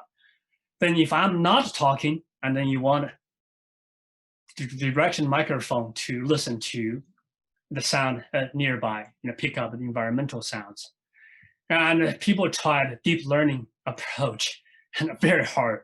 I know companies spend tons of money trying to implement the AI algorithms to detect self-talking. Not successful. And I think Apple figured out a simple way or solution to this problem. Now remember, when you're talking, you vibrate your head, your skull. All you need to do, that's what Apple did. They just put a little accelerometer, pick up the vibration. Whenever you vibrate, then you're talking. Then you can just tune your microphone, right, to yourself, to your mouth, right. When you're not talking, then there's no vibration. then the microphone will pick up the environmental sounds. So this is a much simpler solution, right, than the deep learning one. So this is the one, I think I want to emphasize that, when we try to develop AI technology, remember, right, sometimes there's easier solution, as a technology developer, you have to remember that simple, easier, it's always better. And this is talking about challenging opportunities, right? The hearing aid industry, I think 5 years ago when I wrote an editorial, say do or die for hearing aid industry, I said, there's other companies from consumer electronics, they fire all the patents and they want to get into the hearing aid business. And people thought I was crying wolf. And I guess the real wolf has come. As showing, again, I was using the AirPods as example. The AirPods released, and I think after iOS 12 version, and they do have a hearing accommodation mode. And I just purchased a pair for myself. And once you turn the live voice on mode, it is a hearing aid, right? They just don't call it a hearing aid. And as a matter of fact, I think the newest version, and you can actually measure your audiogram and input your audiogram into AirPods that will let you listen to a person right in front of you behaving just like a real hearing aid. And what's interesting is that last year, Apple sold 6 million AirPods, pocketed $6 billion. And the projection right now is about $15 billion this year. Right? And ironically, this is about the same revenue as the hearing aid, all hearing aids combined worldwide. Right? And so we have one company, one product has produced revenue, $15 billion, and the same revenue as all the hearing aid cochlear implant company combined. I think this is a challenge. I think people in hearing aid cochlear implant industry, and they have to answer that challenge so that they don't take away your market share, or maybe we'll grow the market share together. I think I'll end my talk using about how do we answer the challenge, right, from electronics, consumer electronics and internet companies, and as a hearing person. The ear, I think, is a very good and a natural interface between man and the machine. And how do we connect? I mean, we saw that this is the last meter problem, right? We have satellite, it goes all the way to the space, right? We can connect between continents, wireless, connect to people and things. But how do we connect to our brain? Naturally, right? And there are different approaches, and every big company has invested their money, effort in this arena. And if you can see, I call them, there's 4 different approaches as example. And of course, Apple with AirPods, the success of AirPods, and they're looking at the ear. And Facebook, by their purchase of Oculus, right? And they're trying to do everything from eye, ear, and tactile modes. And I think that's way too many. Right? And the Google glasses, right? And what's in the market, but the eye is hard to do because if you want to get something inside the eye, it's almost impossible. It's not as an ear where you can place your hearing aid chronically for days or even months. And of course, Elon Musk, the Neuralink, they're trying to do an invasive approach, make a direct connection to the brain. And that's very difficult to do. And here is my utopia. Maybe someday, we can use ear as a natural hub, for information as well as care. And here is our traditional approach. We as hearing aid, we have sound in and sound out. But we can combine with the eye, get a virtual reality going. And once you put something in the ear canal, right, by placing strategically electrodes around the surfaces of that hearing aid mode, and you can detect a lot of things: motion, vibration, the vital signs, your heartbeat, your breathing rate, and you can record the muscle activities and look at the proximity of the closest place in your head to the brain. The EEG signal to noise ratio is highest than anywhere else you can record from the skulls.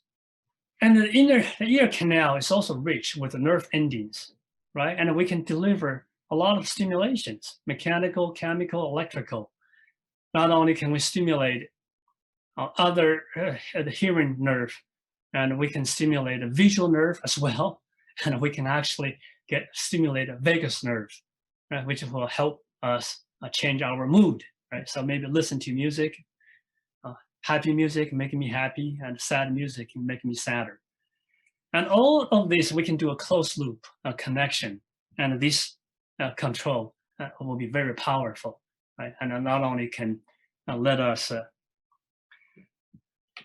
restore normal hearing in a hearing impaired person, enhance normal hearing, but as serving as information hub and load of wireless communication connecting to the phone and the cloud. And this is an information center as well.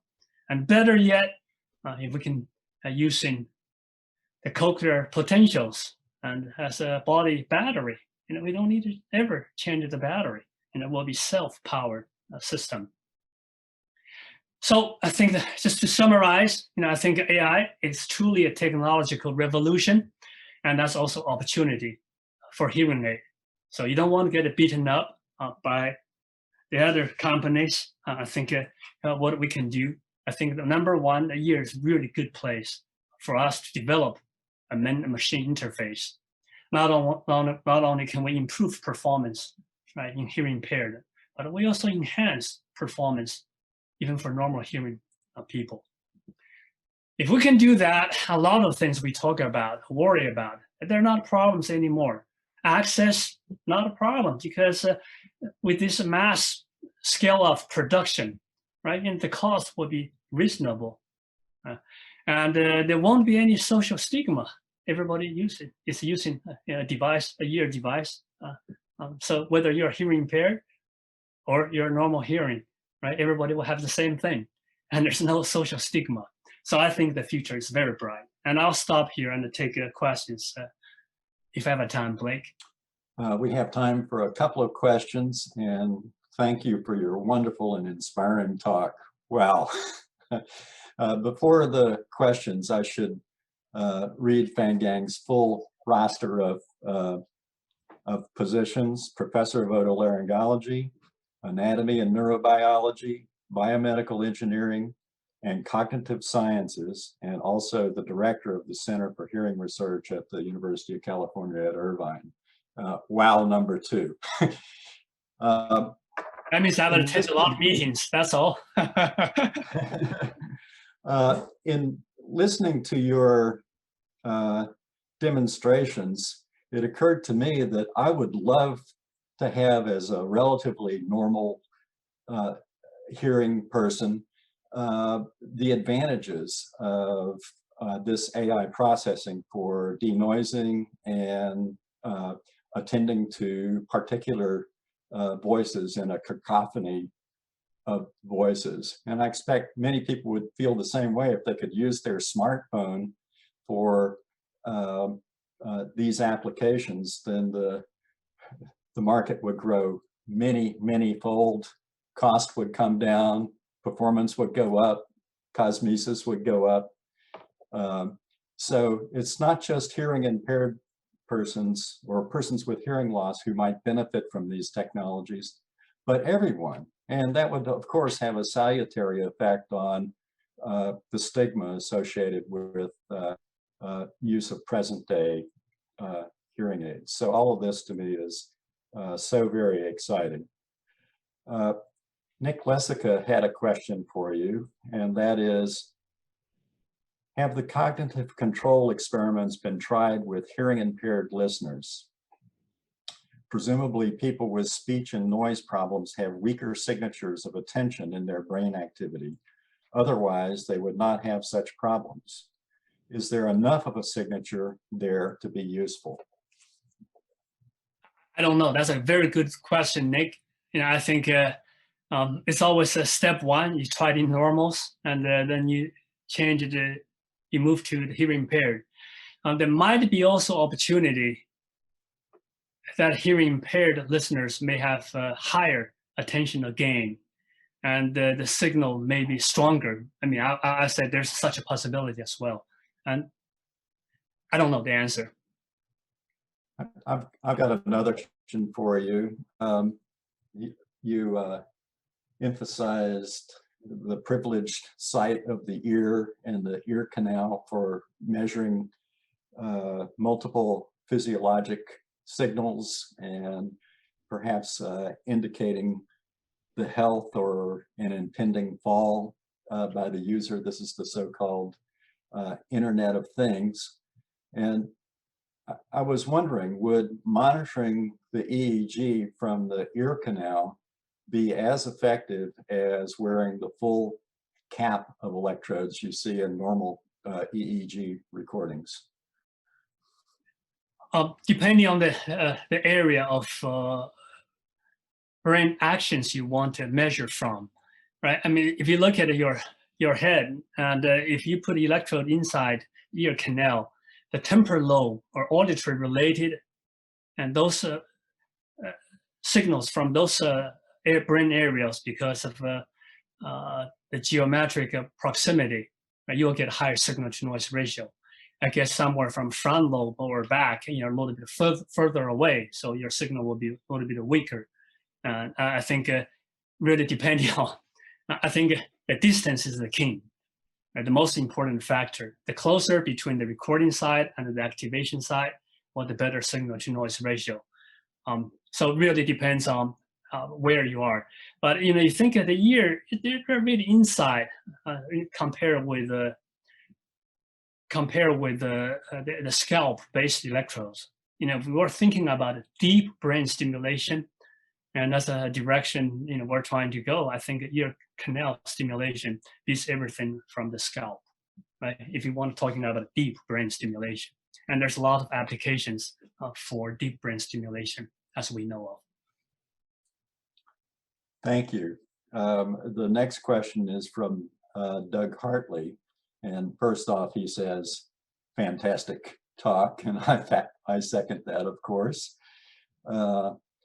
And his question is, how close does the predicted hearing aid or cochlear implant fitting need to match the audiologist fitting to be deemed clinically acceptable? I think we're not far away from that.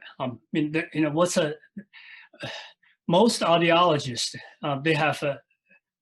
they use the automatic fitting program. One of the reasons is that once you get approximately the audiogram gets it right, and the amount of gain you provide, and this is a room for improvement. I think with this standardized, say if I just use Apple or Samsung system, and it's a pretty controlled environment, you can get a reasonably accurate calibration and accuracy of how much gain you needed to deliver. The problem if you use a lot of devices from many manufacturers, that's a headache. But I don't think that's going to be an issue with the consolidation of the industry. So I'm actually thinking this is, if there's a silver lining from COVID-19, this is it. I think automatic fitting is here, and it's here to stay, and it's around the corner. And I think most audiologists will need to find another job because the automatic fitting will take away whatever they may do mostly nowadays. We have another question from Jonathan Wexler, and his question is, or her question is, what is the real reason only 16% of low hearing people use hearing aids? Can AI increase that number? Yeah, depending on how you divide this 16%. I highly suggest you read a recent paper or statement from a National Acoustic Laboratory in Australia. They actually divided up the users. If you have a severe to profound hearing loss, right, the actually percentage is about 80%. Okay, so the average, if we want to say overall is 16%. That is 16%, we're talking about the people who have mild to moderate hearing loss. And, like my guys like myself, I have some, getting older, I lose my hearing. Do I need a hearing aid? Part will benefit me. I don't want to wear it, but I'll maybe wear my AirPods. So the second part of your question, yes, I think Blake said very well. Yeah, everybody will wear a ear device. And I think that will definitely increase the number. Not surprisingly, we have more questions, but no more time.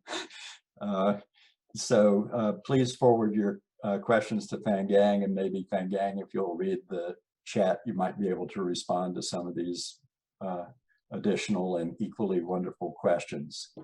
We'll have our 15-minute break now, and applause to all of these great speakers.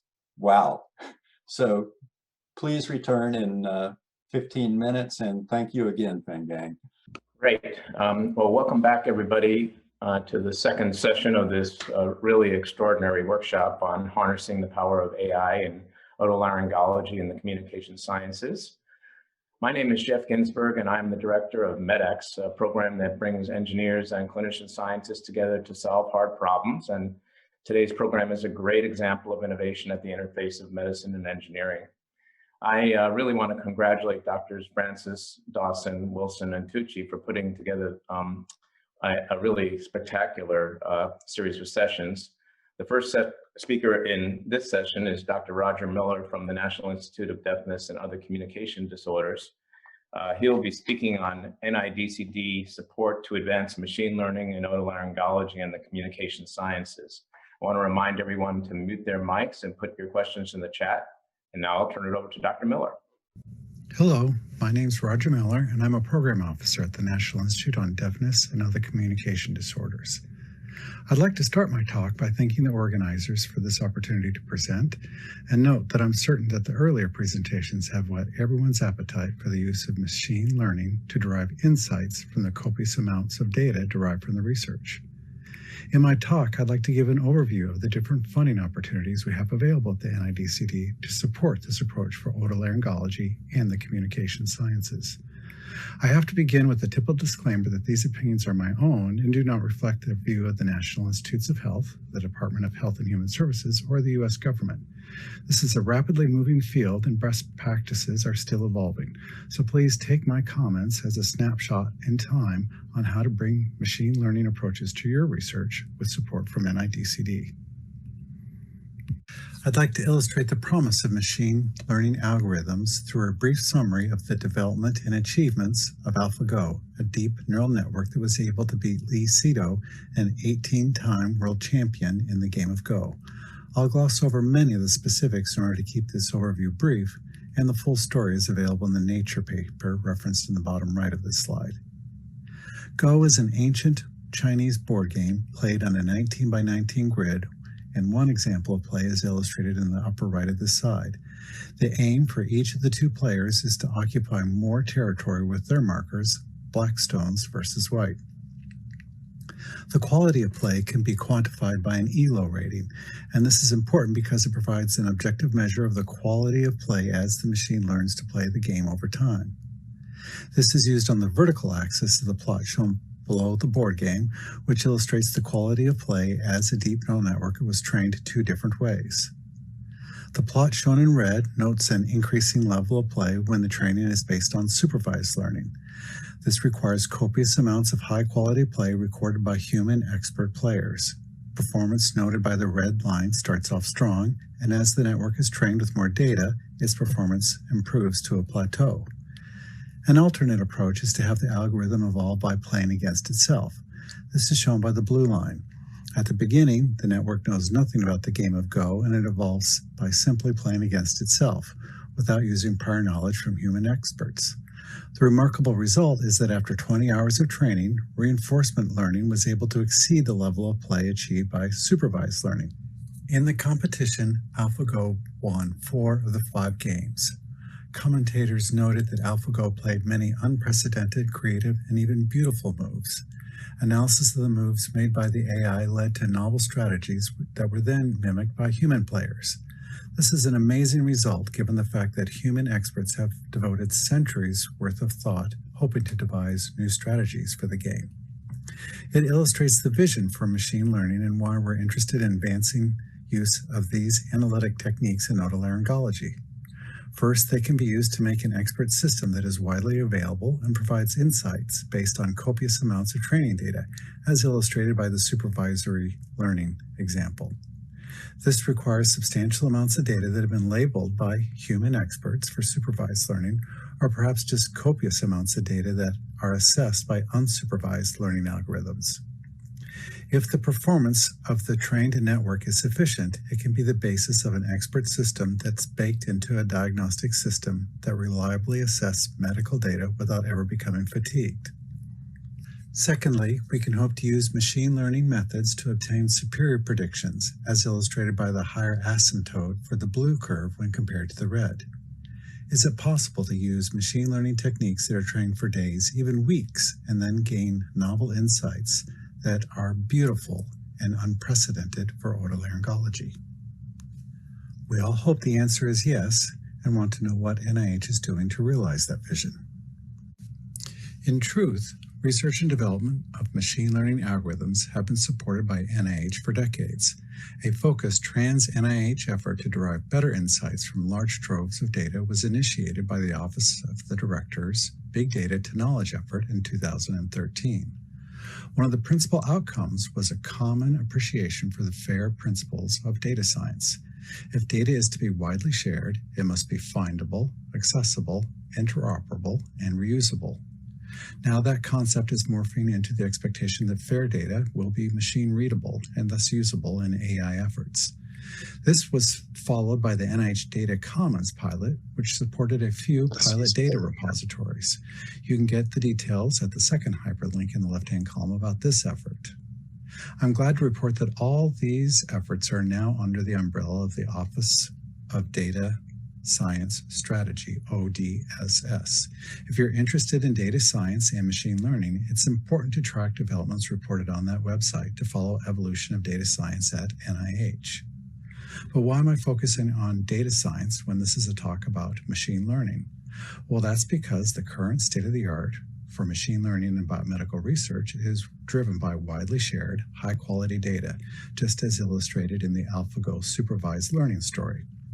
Trans-NIH efforts to develop this area reached a milestone in 2018 with the NIH Artificial Intelligence Task Force workshop on harnessing artificial intelligence and machine learning to advance biomedical research. The web link is provided here so you can read the full report. A long-standing effort by NIBIB to create multi-scale models for biological systems was then integrated with machine learning algorithms in their 2019 workshop that again highlighted the need for high-quality, fair data to create AI models.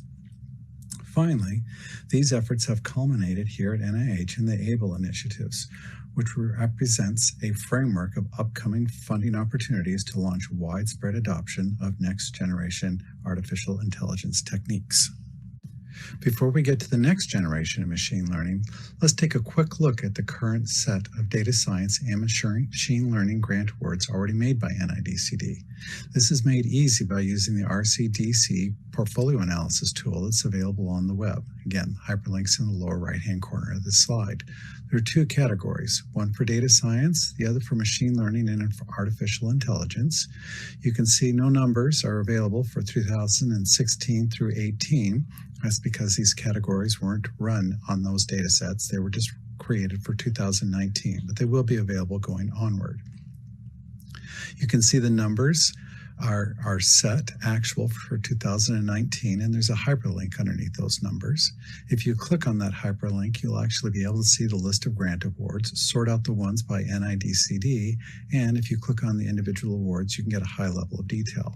We'll get to that in a moment, but first I want to give an overview of the activity in these areas for NIDCD versus two sister institutes here at NIH.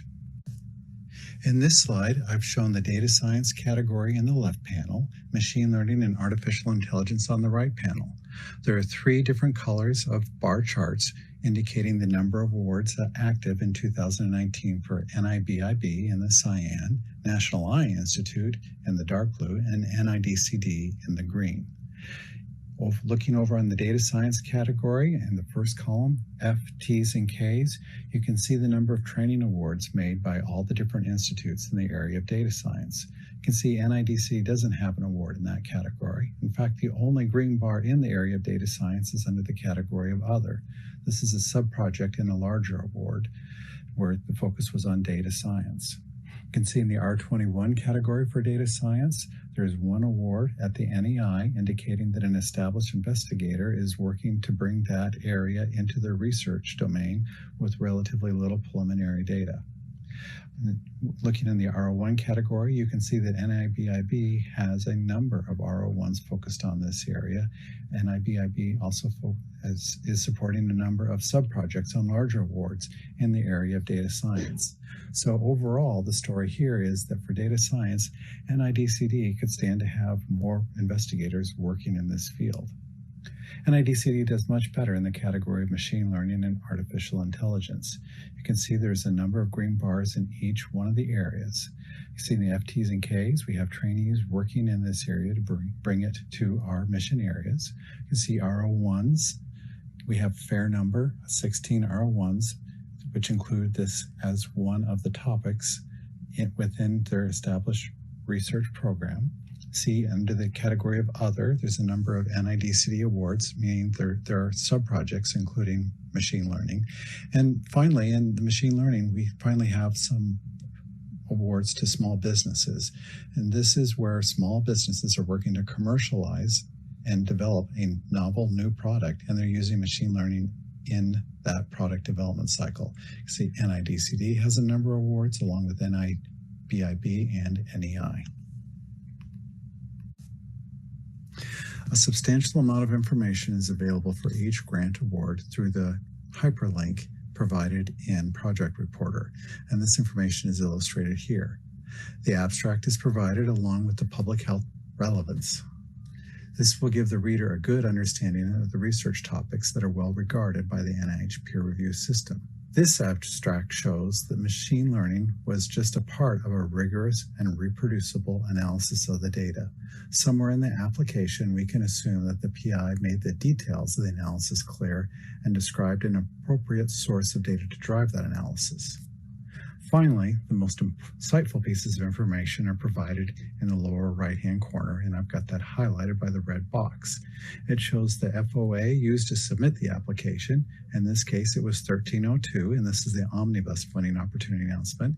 And it shows the study section. In this case, it was odd, but in other awards, you'll see that LCOM was used if voice, speech, and language was the emphasis, as opposed to hearing, which was the emphasis in this application.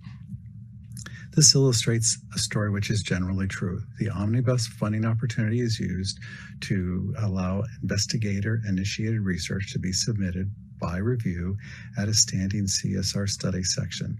And machine learning is just one of the analytic techniques described within the application. It's my opinion that the typical approaches to data sharing, although successful in the past, will soon quickly evolve to include additional levels of resource sharing. Currently, the resource sharing plan, if it's present in an application, will be evaluated during peer review as just acceptable or not acceptable. Sharing of data has always been required for an NIH award and has occurred on an ad hoc basis.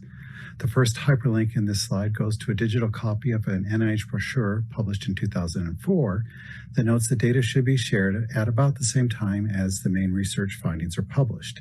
In the past, this sharing of data has occurred easily among colleagues with a history of working together. The emphasis on data sharing was ratcheted up across federal agencies after what is now referred to as the Holdern Memo of 2013. At that time, the director of the Office of Science Technology Policy, OSTP, directed that NIH and other federal agencies should develop plans to make results of federally funded research freely available to the public. Incidentally, 2013 was the same year that the NIH's Office of the Director initiated the Big Data to Knowledge, BD2K, effort. It's still common for me to read resource sharing plans like the third bullet on this slide, which states that the raw data will be retained for a limited period of time after the grant award ends, and then cites policies specific to the university and the PI. NIH is seeking an improved arrangement across the research domains so that data is archived in a fair manner, e.g. widely shared and available to fuel advances in science through machine learning. It's my hope that this meeting and others like it will identify fruitful approaches to data sharing that are specifically tuned to the needs of researchers in otolaryngology and the communication sciences. In the recent past, I've encouraged PIs to include a comprehensive resource sharing plan to add value to their project based on the use of shared machine learning algorithms, complete with code released on GitHub or some other public domain, along with the training data in a fair format. The value of these resources should be mentioned elsewhere in the application so that it can be called out by the reviewers when scoring the application. It's my opinion that strong resource sharing plans can add to the value of the application by showing that the analysis will be rigorous, reproducible, and the data will be shared in a fair format. This means the value of the data will extend beyond the current project. The data can be used along with analysis code to repeat the analyses noted in the publication, or the data can be reused to address new scientific questions. Here is an example of best practices as implemented by the OD's Common Fund program, Stimulating Peripheral Activity to Relieve Conditions, SPARC. You can see the web address at the top right-hand side of this slide, and the portal has various data sets that are freely available.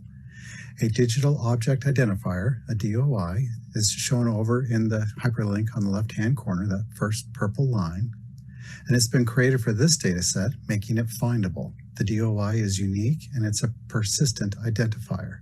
So we have the findable aspect. The data is accessible because it can be obtained and the experimental protocol is clearly laid out. So we have the accessible aspect of FAIR. The data is shared along with the data files in a curated format, and that is the SPARC dataset structure that you see down in the purple in the left-hand column on the bottom, and it follows the bid specification. The data is interoperable because it's machine actionable. The data format is not ad hoc, it uses the SPARC dataset structure.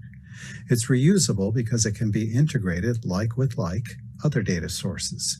No MOUs are needed to get the data.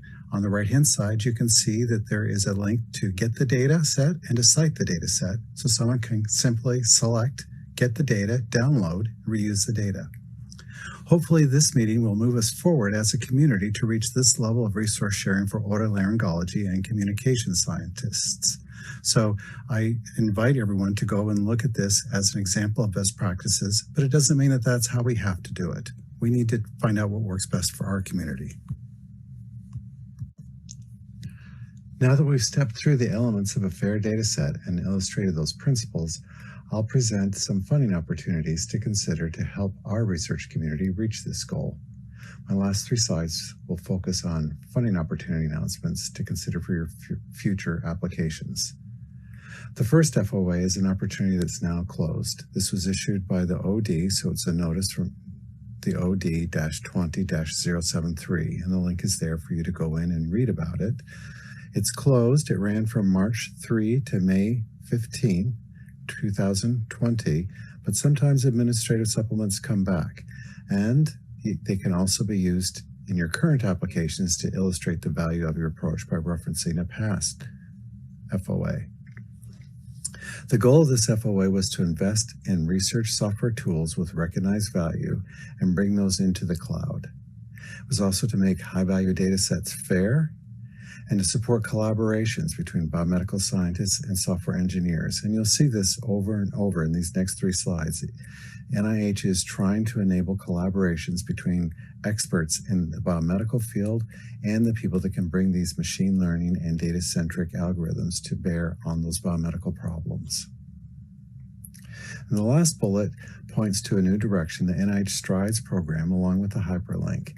And the NIH STRIDES computing platform is a pay-to-play platform. You'd have to have an account and you'd have to pay for the computing time and the storage space, but at hopefully discounted rates. And this brings the data and the code onto the same platform. So rather than using the SPARC paradigm that we saw on the last slide, where you download the data onto your computer, you would upload the code to the Strides platform, and the algorithms would run there, and the results would then be generated to form the basis of a paper publication. This is the paradigm of the future from some visionaries, in that rather than having to download the data, you'll upload the code, and the machine learning algorithm will provide its insights based on that operation in the cloud. The next funding opportunity is the NIH-NSF partnership, Smart Health and Biomedical Research in the Era of Artificial Intelligence and Advanced Data Science. The overall goal is to support development and sharing of advanced data management, artificial intelligence learning, mechanistic models, and visualization tools.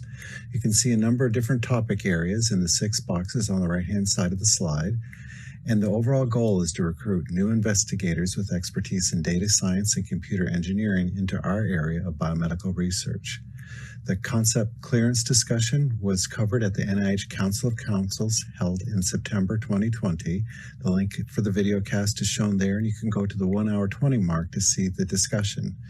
The topics I want to highlight today are the tools for interoperable, distributed, federated, and scalable digital infrastructure for data analysis. And the overall goal here fits with our discussion previously, where new sensors could bring in new data, and with a fair data set, that new data could be interoperable with an old data set, and artificial intelligence algorithms could be trained to provide new insights. So watch for this funding opportunity in the future. Finally, you should be aware of the ABLE concept that was approved at the May Council of Councils meeting. This is a funding opportunity to support artificial intelligence for biomedical excellence, and it'll be known as the ABLE concept. And this is trying to fuse 2 parallel revolutions of biomedicine and machine learning. I provided 3 links on the left-hand column of this slide so you can learn more about the Artificial Intelligence Working Group as they release developments. That's happening in the Office of the Director. That working group gave a report to the NIH Advisory Committee to the Director in December of 2019. I provided the link there, and the discussion starts at the 1 hour mark approximately. And then this concept was discussed at the NIH Council of Councils May 2020 meeting, and you can see that at about the 1 hour 30-minute mark.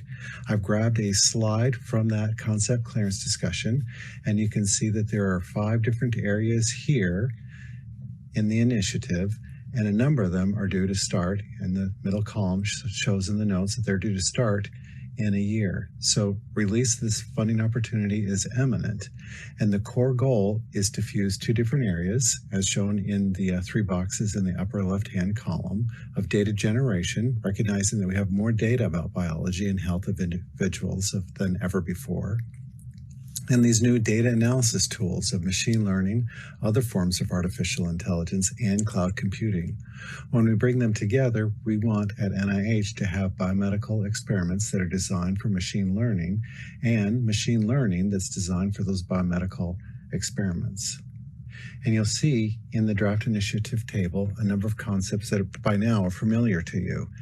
Since the draft initiative table is available now, this provides our community an opportunity to look at these different initiative goals, look at the timeline, and determine how to best leverage this opportunity for the field of otolaryngology and communication sciences. In summary, both data science and machine learning represent a disruptive technology, something that significantly changes the way things are done so that entire industries and practices disappear as new ones arise. And I think this was illustrated in the beginning by bringing machine learning to the game of Go.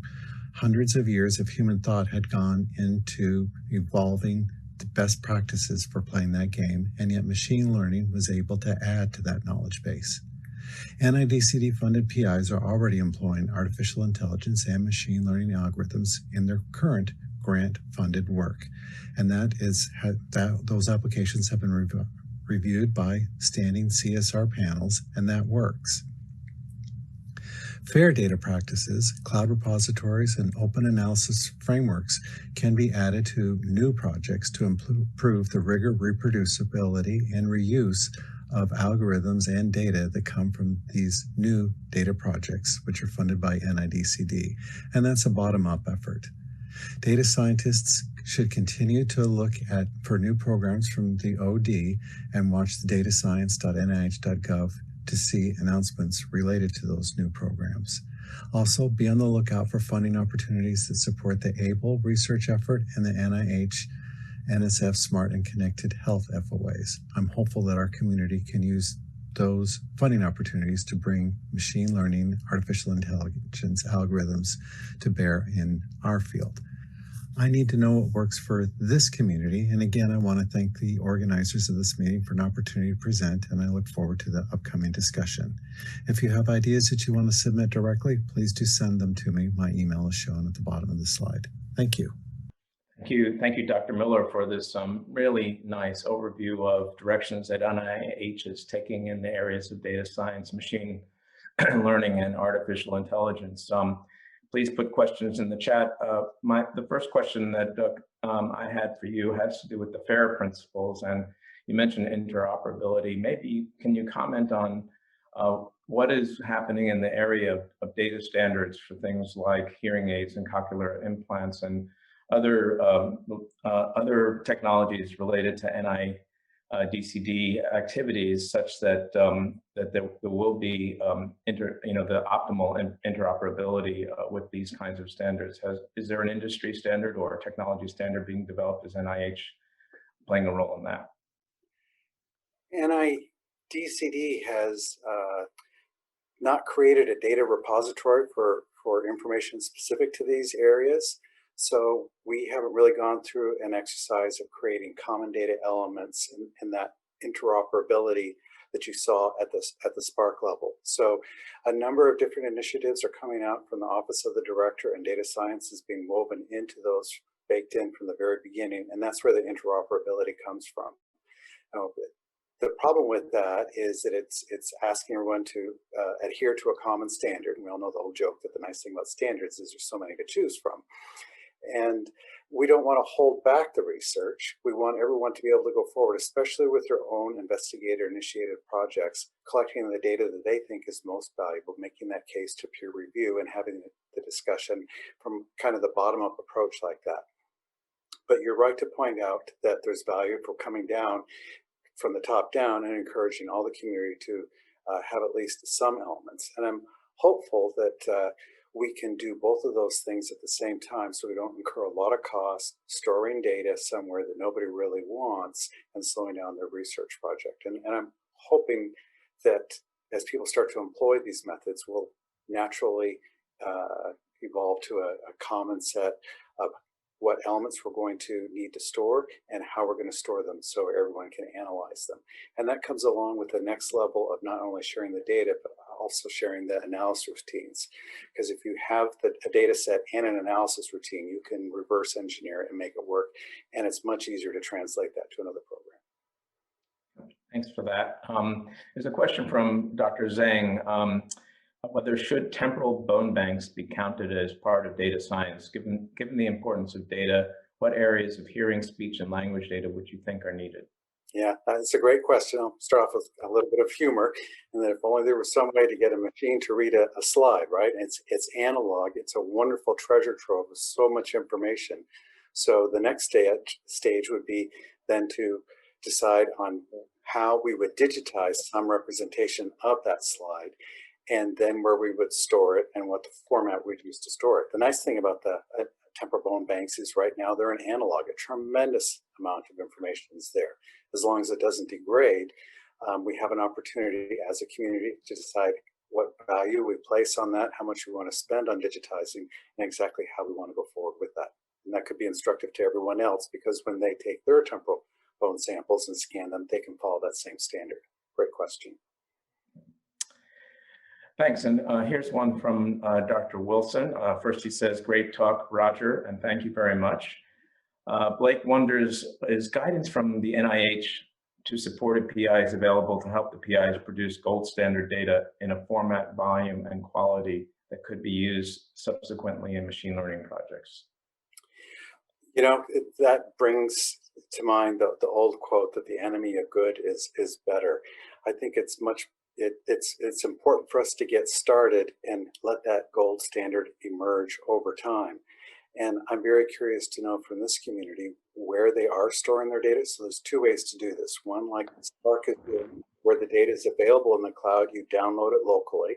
That has value for data sharing, but there's more value available for being able to upload your code to where the data is, saving you the trouble of storing the data. And 5 different labs have 5 different grants from NIH, all to buy sets of hard drives to download that data. That there's one purchase of storage space, and your algorithm runs up in the cloud to get your insights. I'm very curious to know where otolaryngology research is putting its data and running its algorithms. One thing to watch for in the future is this STRIDES format. I tried to research that a little bit in preparation for my talk. We have wonderful people here at NIH that are data scientists who are heavily involved in that. I don't have an account, so I can't see what's inside STRIDES. I don't know how much this community is using that. And as soon as I say STRIDES, somebody else will say, well, I have it someplace else. So as a community, not only do we have to talk about gold standards or our common data elements, really, for what we want to store from every study, but we have to have some agreement about where we're going to store it and how we're going to have algorithms run on it in the cloud. Because at the end of the day, we want an algorithm that has derived insights that we can understand. Thank you. Another question relates to the fact that a lot of data sets currently are suffering from the lack of representation from underrepresented minorities, and in the clinical world, it's also lack of underinsured individuals, so that we have this gap, an important gap in data. And data from many of the people who might benefit from it. So could you maybe comment on NIH efforts, maybe specifically on NIDCD, but maybe more broadly to fill in some of the diversity gap in the data that's used for the ML and AI algorithms that we've been talking about? So there's an aspect of this fairness in that we want the very best medicine available to everyone, regardless of their ability to access the very best healthcare at the highest cost. And that's pointed to from one of our previous talkers, where there's now a understanding of the FDA on how they're going to use this technology inside a medical device. And you have an AI that made use of all this different data that's baked into the neural network. And now that neural network requires a lot less memory and energy to run. So any image can be run against that neural network, and it can flag areas of interest for confirmation in the clinical diagnosis process. So everyone gets the best healthcare at a lower cost, regardless of their ability to go see the best diagnostician. So there's an element of fairness there. To reach that, though, we need more and more data, right? So if all the data that are used to train the neural network come from one segment of the population, that's the population that'll have machine learning tailored to that diagnosis, and not everyone can benefit. So the first slide for the game of Go, I didn't get to this level of detail. After the users of that technology created one version of it, they wanted to create a universal game playing program that could be trained and then rapidly learn chess, checkers, and everything else. So there's this hope that we'll not only be able to have an AI that is widely accessible to everyone, not only will it be able to take new pieces of data as it comes, as you go in to be diagnosed, and then we know how that diagnosis turned out, we have new data to reinform the algorithm, so it'll naturally grow that way. But we're hoping that this smart and connected health effort will bring in new areas of data to try and double check the outcomes of these networks, so that when we find problems like this, we can resolve them by recruiting the individuals that we're missing, recruiting the test cases that we're missing. We have to get started somewhere. And all of these things, any inference that comes currently from the AI world has to go through this concept of trustworthiness. And in the first slide with the game of Go, it wasn't that we trusted the neural network, it's that we could see what it was doing, and from that we derived the crucial insights. So AI is just a tool, but if it's used wrongly, you'll be unhappy with the results. Thanks for that. I have a question from Dr. Tucci. Roger, could you say more about the open platforms for hearing aid development? How has that been leveraged in the past for developments, and what do you look for in the future? So we would like to have lots of data, right? The wonder of artificial intelligence, machine learning is in the past when we got lots and lots of data, my opinion as a program director is that could be a blessing and a curse. As an investigator struggled to make use of all this new information, they could go silent for a while and not publish, and that wasn't good for their career. So if you had an ability to create an algorithm to run through that data, find insights, and you could publish that as you find them and add new data to it as you refine those insights, you have a nice cycle that supports advancement in the field. Dr. Tucci asked about the open platform for hearing aid development. If you have a data acquisition instrument, let's say a commercial hearing aid, and you don't know exactly what it's doing because it has IP wrapped up into the application-specific integrated circuit, and you do a research study with that, you're pretty much restricted to doing some amount of reverse engineering for the device and getting the results the device was programmed for. You can't open up the parameters, research parameters, to get data in different areas that are outside of what that device was programmed to do.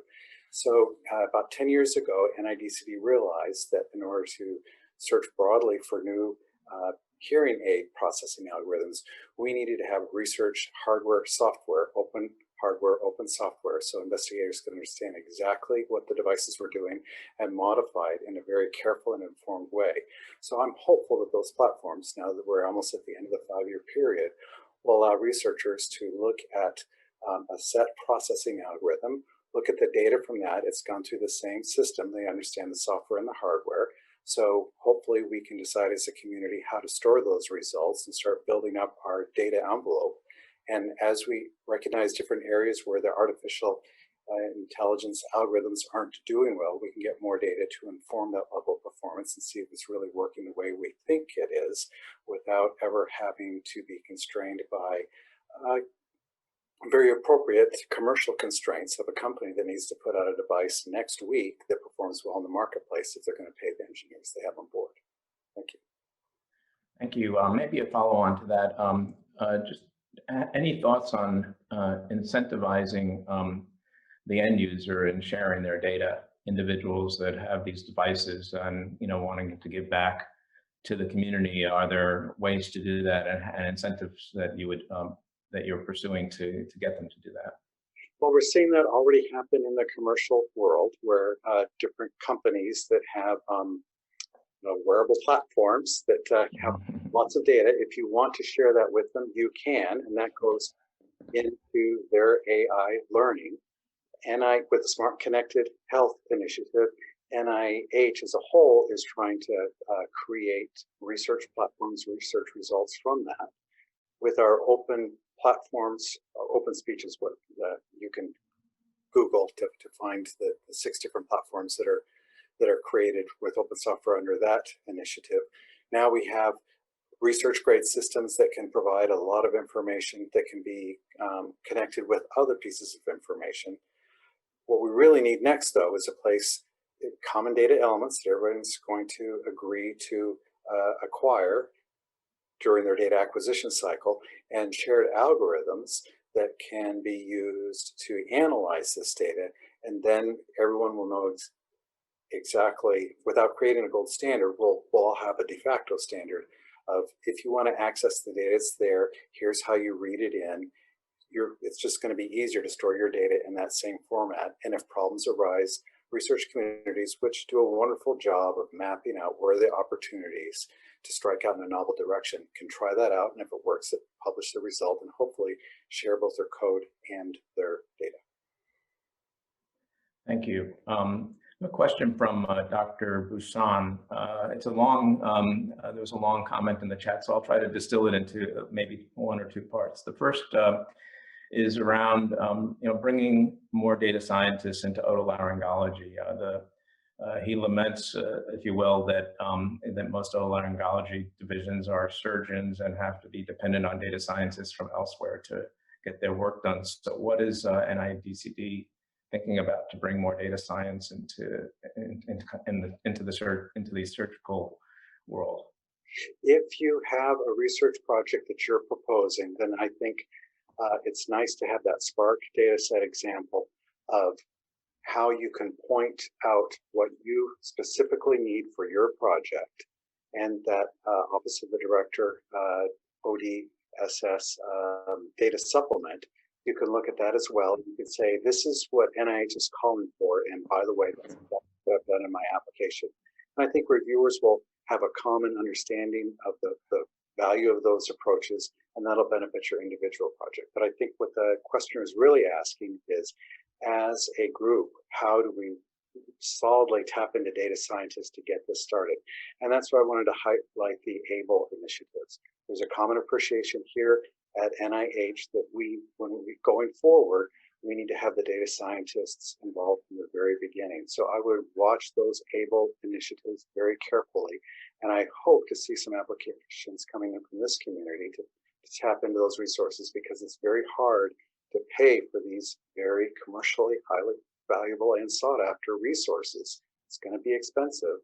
So you want a review venue for your application where everybody already understands why your budget requires what it requires, and it can be evaluated against best practices going forward in other areas. Hopefully we'll have some otolaryngologists even sitting in on review panels there, so they understand what works from a broader perspective. There's going to be a follow-up meeting here, I understand, so hopefully we'll have a chance to learn about evolving best practices. But it is difficult, but right now is the time that everybody appreciates that there's real merit to this approach, and it's reasonable to spend that amount of money on it. Thanks for that. Let's see, maybe the last question again from Dr. Zeng. How can NIDCD encourage closer collaboration between academic researchers and industrial engineers? At present, doesn't appear to be much collaboration, especially in the hearing aid arena. Right.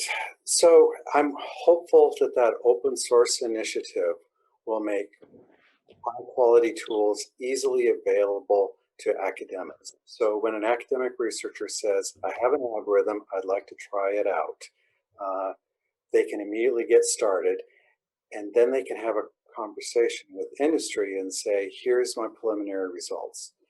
The way it works right now, an academic researcher has to say, here's my idea, I can't do it in real time, I can't do it outside of the research environment out in the real world. So what I've done is, and then the compromises that they've had to do are noted. And industry says, I don't really know what to make of that. Why don't we sign a non-disclosure agreement? We'll get in, we'll look at what our platform can do, we'll look at what you want to do, and we'll try and come up with some sort of, and that process takes years, right? And an academic researcher just doesn't have that time. So I'm hopeful that the open source platform will make it easy for someone to get convincing preliminary data for their algorithm. Hopefully they'll have an opportunity to put some IP around that, because they didn't have to sign any non-disclosure agreements to get that data, and then go talk to industry. Now industry has something, the value can be determined from the preliminary data, and the cost can be determined because it's actual IP, and that'll add to the bottom line. If you're going to translate something, there has to be a very thoughtful conversation about intellectual property. Wonderful. Thank you again, Dr. Miller, for everything you and your team are doing at NIH, really to enhance data science and our ability to actually bring to fruition a lot of the types of activities we're talking about today in this conference. So I'm sure we'll be hearing more from you in the future. This is a very much an evolving field. One quick question before you go, which is, I think this other presenters will be asked about their ability to share your slides and the live links that you had many of in your presentation. You're nodding yes, so I think Tyler at least gets permission from one of the presenters right now to share the information. All right, wonderful. Thank you again for being here. It's Now, my pleasure to we're going to have two brief faculty presentations. The first one will be from Dr. Andrés Burr, who is Director of Robotics and Minimally Invasive Head and Neck Surgery at the University of Kansas School of Medicine, and he's going to talk to us about laryngoscopy 2.0, automating detection and classification of structural laryngeal lesions using neural networks. Dr. Burr? Good afternoon, and thank you for the opportunity to present. My name is Andrés Burr, and I'm a head and neck surgeon at the University of Kansas Medical Center. My talk is entitled Laryngoscopy 2.0, Automating Detection and Classification of Structural Laryngeal Lesions using Neural Networks. These are my disclosures, which include research support from the NCI and the University of Kansas Medical Center Research Institute. At the intersection of the fields of otolaryngology and artificial intelligence are the human senses. Otolaryngologists treat patients with disorders of hearing, balance, smell, and taste. And in doing so, we depend highly on our own senses of vision, hearing, and touch. As a head and neck surgeon, I depend on vision and palpation to diagnose and determine the best treatment option for a patient with throat cancer. Artificial intelligence, or AI, has revolutionized modern computing through its ability to interpret and make complex decisions using sensory input, and in turn to manipulate our own human senses. To provide just one example, this figure shows how McCormick, a food company that produces spices, condiments, and other flavoring products, uses AI to develop new flavors, and this approach is revolutionizing the food and beverage industry. My talk today is focused on computer vision, which is a subset of machine learning that's focused on training computers to interpret and understand the visual world. At the heart of computer vision algorithms are artificial neural networks. These are computing algorithms that are loosely based on how biological nervous systems process information. They consist of multiple layers of interconnected nodes, where each node performs a series of nonlinear calculations and signals other nodes connected to it to generate an output. The convolutional neural network is a type of multi-layer artificial neural network that's particularly well suited for image and video classification tasks. And convolutional neural networks really form the backbone of modern computer vision algorithms. Computer vision has been used in medicine and in otolaryngology research. And this is one example. This is a figure from a paper that was published by a group at Yale in 2018, where the authors trained a convolutional neural network using CT images to identify nodal metastases and predict pathologic extranodal extension in patients with head and neck cancers. To train their convolutional neural network, the authors used just under 3,000 labeled CT images of lymph nodes, and they subsequently trained or validated the algorithm using 131 CT-based lymph node samples. And what they found was that convolutional neural networks can be trained to identify nodal metastasis and E&E with excellent performance that surpasses what human clinicians have historically achieved. In other words, the computer was able to do better than humans. And you can see in the figure on the right, this is a receiver operating characteristic curve that shows excellent performance of their algorithms in predicting extranodal extension. My area of interest with respect to computer vision pertains to in-office flexible laryngoscopy. But what previous literature has shown is that the average number of attempts to competently learn the mechanics of performing flexible laryngoscopy is just 6. In other words, you can teach a novice to perform flexible laryngoscopy, to pass the scope through the nose and find the larynx relatively easily. However, it takes years to develop the expertise to correctly interpret laryngoscopic exam findings. So this formed the basis for the idea to develop automated diagnostic support for flexible laryngoscopy. This would be a computer-based system that could provide clinicians with diagnostic support during laryngoscopy that's real-time, accurate, and adaptive, meaning that it could learn from new encounters. You see a mock-up of such a system on the right with an image of the larynx, in which the algorithm has identified where the lesion is, not just that the lesion is present, and it has attempted to classify, in other words, to determine what that lesion represents. This type of a system could be beneficial for patients living in rural communities with limited access to otolaryngology care. It also could be a valuable teaching tool for medical students, speech and language pathologists, and residents who are first learning to interpret laryngoscopic exams. It could also be used to improve early detection for laryngeal cancers. So my interest in this space really began with an experiment. And I had been reading about convolutional neural networks, learning a little bit about how they work, and learning about some of the applications that others have applied them to. And I came up with an idea. And so what I wanted to know is, can we train a convolutional neural network to differentiate images of laryngeal cancers from normal larynges?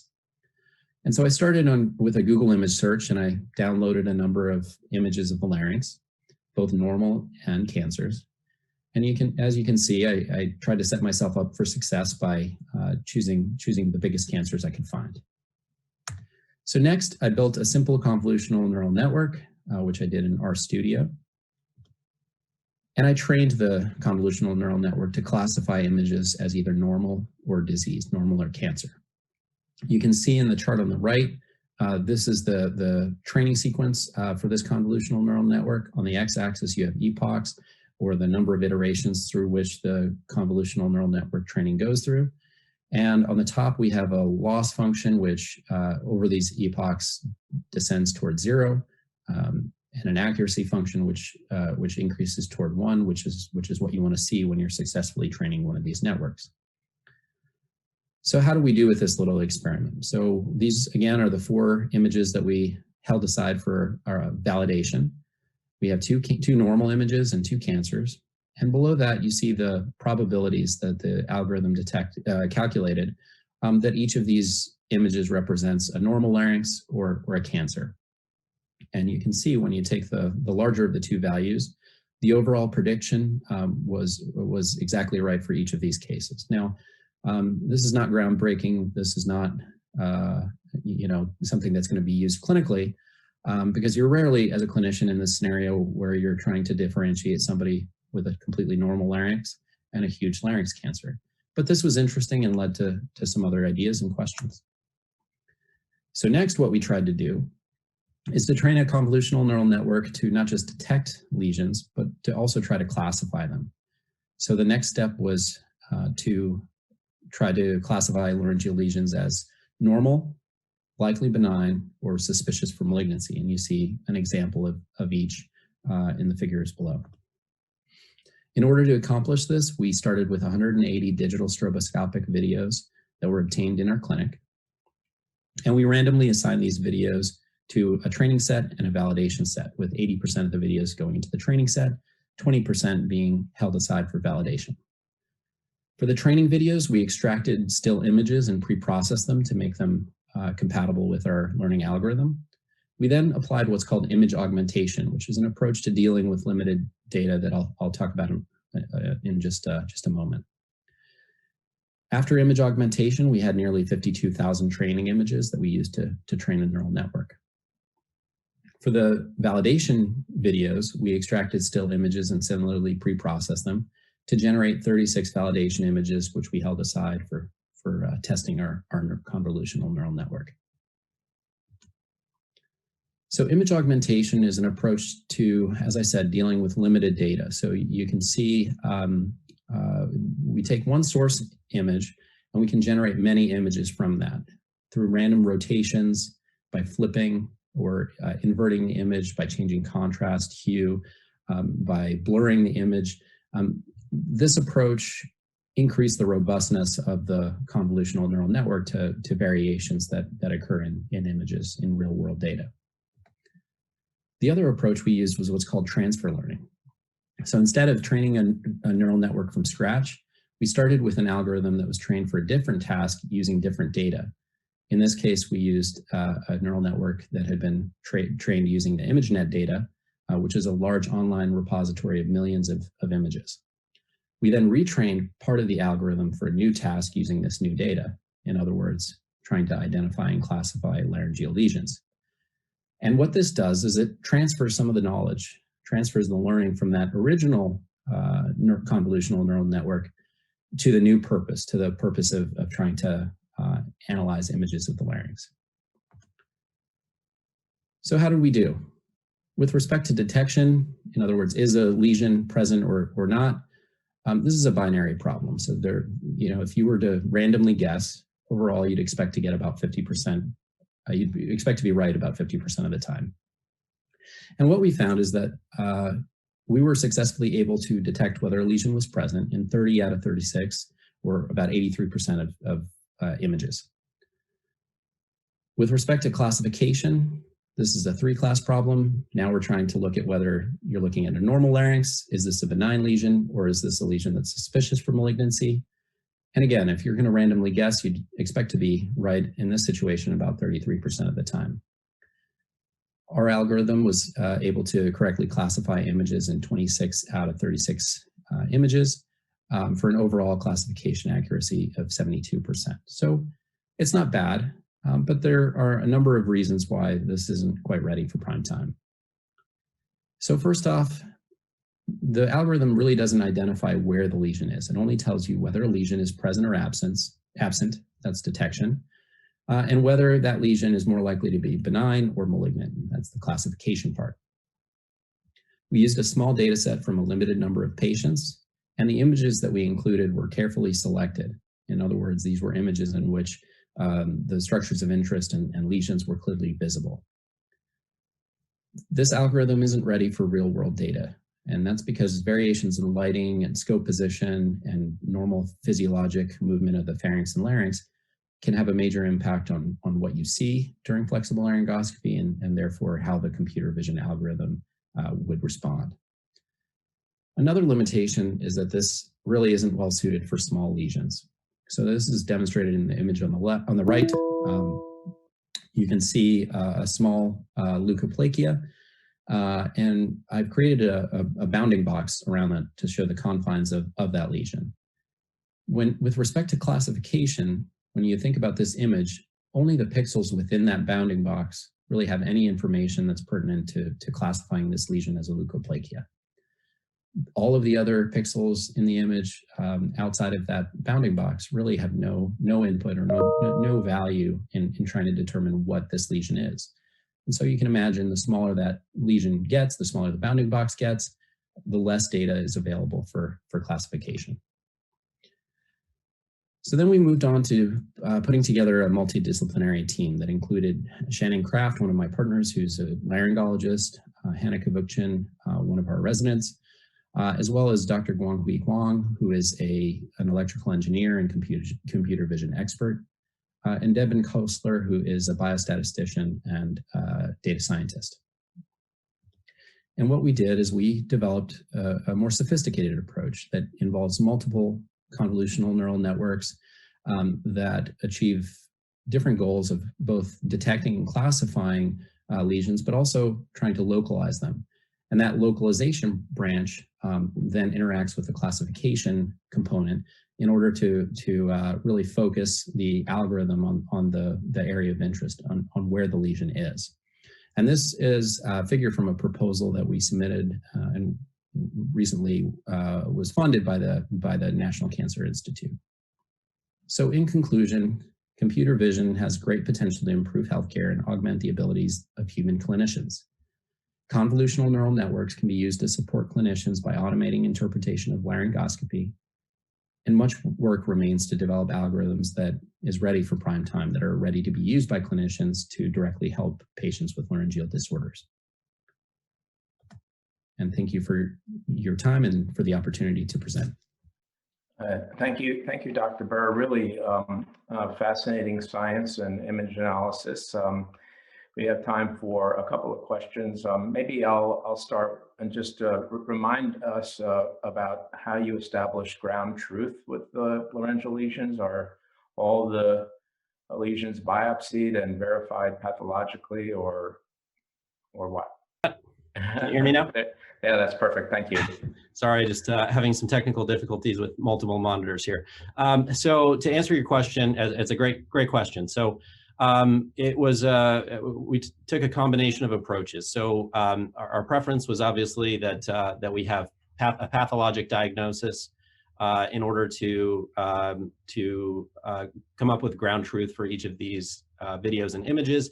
And we had that in the majority of cases where there was some suspicion for malignancy or there was some other reason to take the patient to the operating room for a biopsy. In other cases where clinical diagnosis was made, we relied on that. So, you know, certainly when you're talking about a retrospective data set, you don't necessarily have pathologic data for every instance, and there was no reason to take patients to the operating room in a subset of these cases. Thanks for that. And I think maybe the last question, and maybe again you mentioned this, but could you tell us how you see this, assuming all the sort of technical issues and analytical issues that you mentioned at the end are resolved? How do you see this actually being used clinically? Is it going to change practice to have this particular image analysis available to people like yourself? Well, so I think the potential is really greatest outside of major academic institutions, and I think I see in this part of the country, I see a lot of patients present with advanced laryngeal cancers because they didn't have access to care, and so one of the ideas is that this is a tool that could be used in more rural communities by those without a tremendous amount of experience and expertise in interpreting laryngoscopy findings, in order to help guide them and determine the urgency with which a patient should be referred on.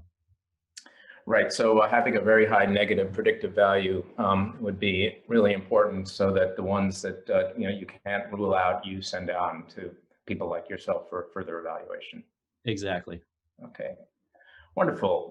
We're just a couple of minutes behind schedule. Thank you again, Dr. Burr, for sharing your science with us. And we're going to move on to the second faculty presentation, and this is from Dr. Jonathan Cohen, who is at Duke University in the Department of Head and Neck Surgery and Communication, and he's going to talk about identifying thyroid malignancy with deep learning.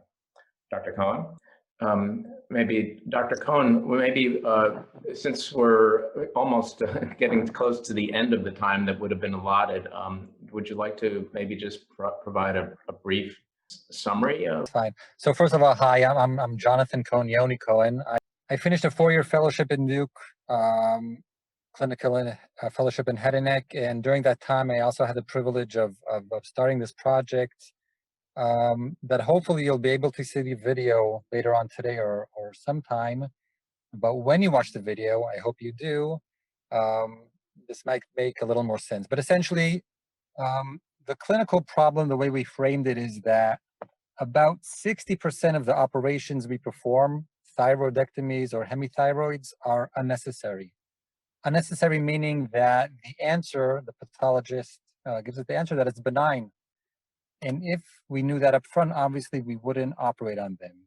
And it comes out to 50–60%, not only in our institution, but in other leading institutions in the States and around the world.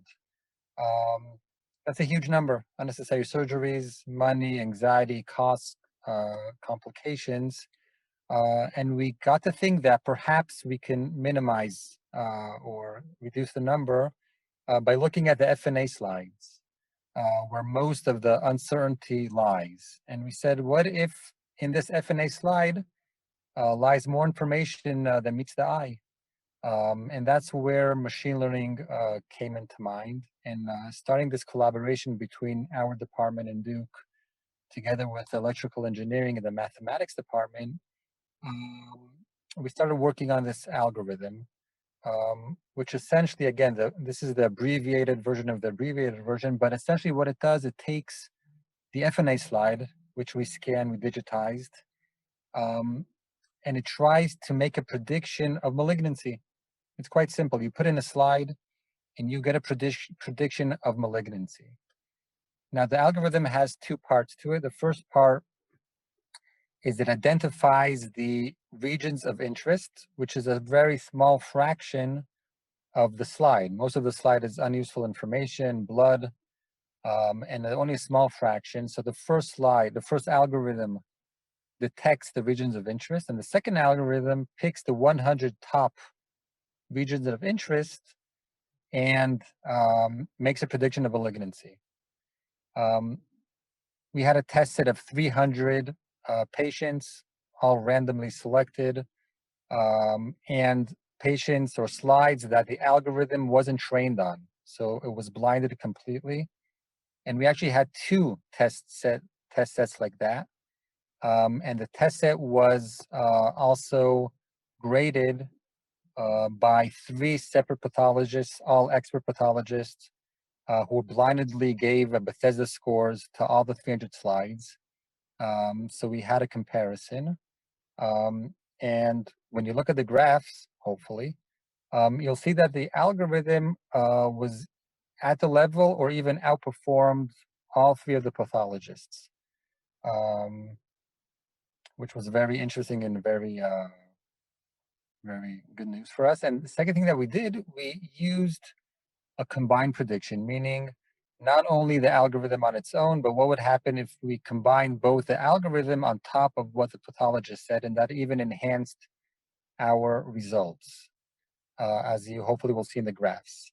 So that was amazing news, but the second part, which is as important, even maybe even more important, is what do you do with these curves, with these statistical curves, the raw curves, the PR curves, and trying to translate those curves into something which has a clinical meaning.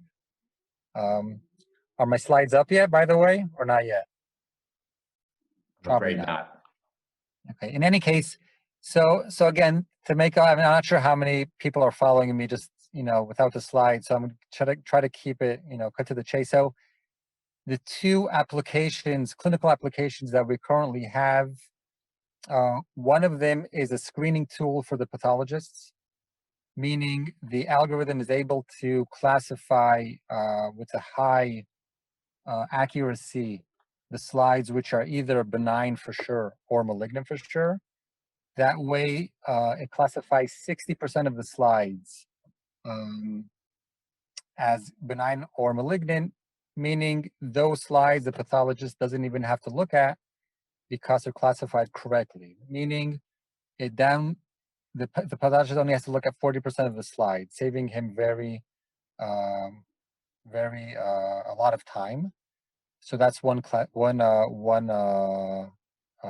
application, and the second one is trying to use the algorithm as like a thyroseq, meaning as a genetic sequencing, meaning as an ancillary test, meaning taking the pathologist's prediction on top of it, using the algorithm's prediction to make a combined prediction.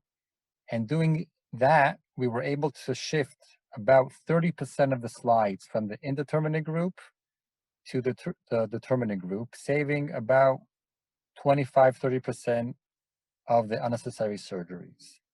So that's what we did till now. What we're doing, and still this is an ongoing project, we have a few things that we're doing. First of all, we have a multi-center study in which we're collaborating with 4 or 5 centers. Amongst them is Professor Burr, who just spoke before me from Kansas. He's one of the centers participating gladly, trying to validate the algorithm using different scanners, and different stainings, which might occur in different institutions to validate our algorithm.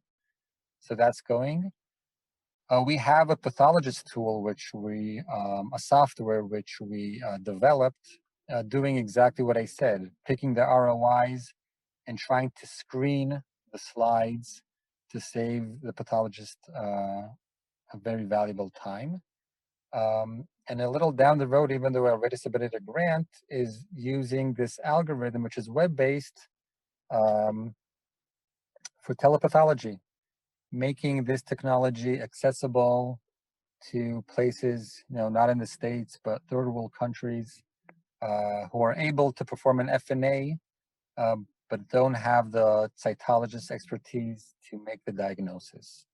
And hopefully not too far down the road, we'll start really implementing this clinically in what we call silent mode, to see how this can enhance the surgeon's clinical decision-making. That's everything in a nutshell. I don't know what you got without the slides. I apologize for not having the slides, but hopefully you'll be able to look at them a little later. Happy to answer any questions if you might have have them. Dr. Cohen, that was actually terrific, and I'm sorry on behalf of our team here about the technical glitch and that you had to sort of do something a little bit more spontaneous than maybe you were prepared to, but you gave a great summary, and it sounds like what you're not seeking to replace pathologists, you're actually aiming to make them more efficient, and which is, I think, something that in all of our day jobs we would probably want to have as best as possible. I guess I'm wondering if I could just ask you a question. Do you intend, and then this could have been a question also for Dr. Burr, to do a prospective clinical trial with your validated algorithm, you know, comparing the sort of the usual way that these assessments are done to the algorithm-driven way that assessments are done, and really beginning to quantitate that this truly does save time, maybe even enhances the economics of the pathology department that uses it, you know, just something that would actually demonstrate the value proposition for these algorithmic approaches? Good question, and exactly that's what we want to do, and we already started designing the prospective stage exactly for that. I mean, when we started this project, again, 3-4 years ago, we didn't want to keep it as a scientific academic project, but rather really try to develop a clinical tool. So from day one, we were trying, and we designed this this project, knowing that hopefully, if the results are good enough, we will implement it. And the implementation is obviously a little more complicated than you would think. So we have to overcome a bunch of technical aspects, as well as to try to convince both the pathologists and both the surgeons to use it. So this is going to be a multi-phase prospective study, but we already have the IRB, and we're starting it with a real belief that this is going to be used clinically. To what extent and exactly for what use, whether it's going to be a screening tool or sort of an ancillary decision-making tool, we'll just have to see how well it does. But yeah, but we really want to implement it clinically. No, well, that was a great answer, and you brought up a number of key points that I think are germane to a lot of the technologies we heard of today, particularly yours and Dr. Burr's, which is one is implementation is key, and putting these into the clinical workflows in a way that makes them accessible to the people that will use them is one aspect, and getting adoption will require that you actually prove that this is going to help people do their work better or help patients incur some value from the algorithms. And I think those points are germane to a lot of the new technologies we're seeing coming out of AI and ML in general, but certainly in this area. So congratulations on that work. So thanks again, Dr. Cohen, for being here. Thank you very much for having me. Thank you. Then it's now my pleasure to end this last session of this spectacular workshop and turn the podium back over to Dr. Wilson and Dr. Tucci. Yes, Yoni, thank you so much for your great talk and your spectacular ability to think on your feet. I'm sure we'll be hearing much more from you later. The research is promising and fascinating. Thank you. From my perspective, this workshop has been a grand glimpse into the potential of machine learning in otolaryngology and the communication sciences. We've heard applications from seemingly disparate fields, from prognostic indicators to enhancements in speech reception, enhancements in diagnostic power and utility, and other areas. And it just indicates in broad brush the grand potential, and we expect this to grow rapidly. With the permission from each of the speakers, we'll have these talks available to you on the web so that you can review them at your leisure. And so for each of the speakers, would you please indicate to Tyler whether or not you can grant your permission? We would greatly appreciate that. Deb, would you like to offer some remarks? Yes, thank you, Blake. I'll add your to your thanks to everybody, and especially to Tyler and Catherine Neal and our partners at the Duke Institute for Brain Sciences, as well as Dr. Francis and the Department of Head, Neck Surgery and Communication Sciences, and Dr. Ginsburg and Duke MEDx for making this possible. This was such a quick whetting of our appetites. It went very, very quickly today and was so exciting to hear all of these potential applications to machine learning and AI and otolaryngology, head and neck surgery, and related disciplines and communication sciences. And there's so much potential here. I very much look forward to our follow-up meeting, which we hope to hold in the spring or whenever we can meet in person. I see on the list of participants, there are so many colleagues, including international participants. And so that's the silver lining of being able to have a virtual meeting, is that we can draw in a really large group of participants. So thank you all for your participation and all of your efforts. And I look forward to future opportunities. Thank you, Deb. Thank you, everyone. With that, we will conclude the meeting. Farewell.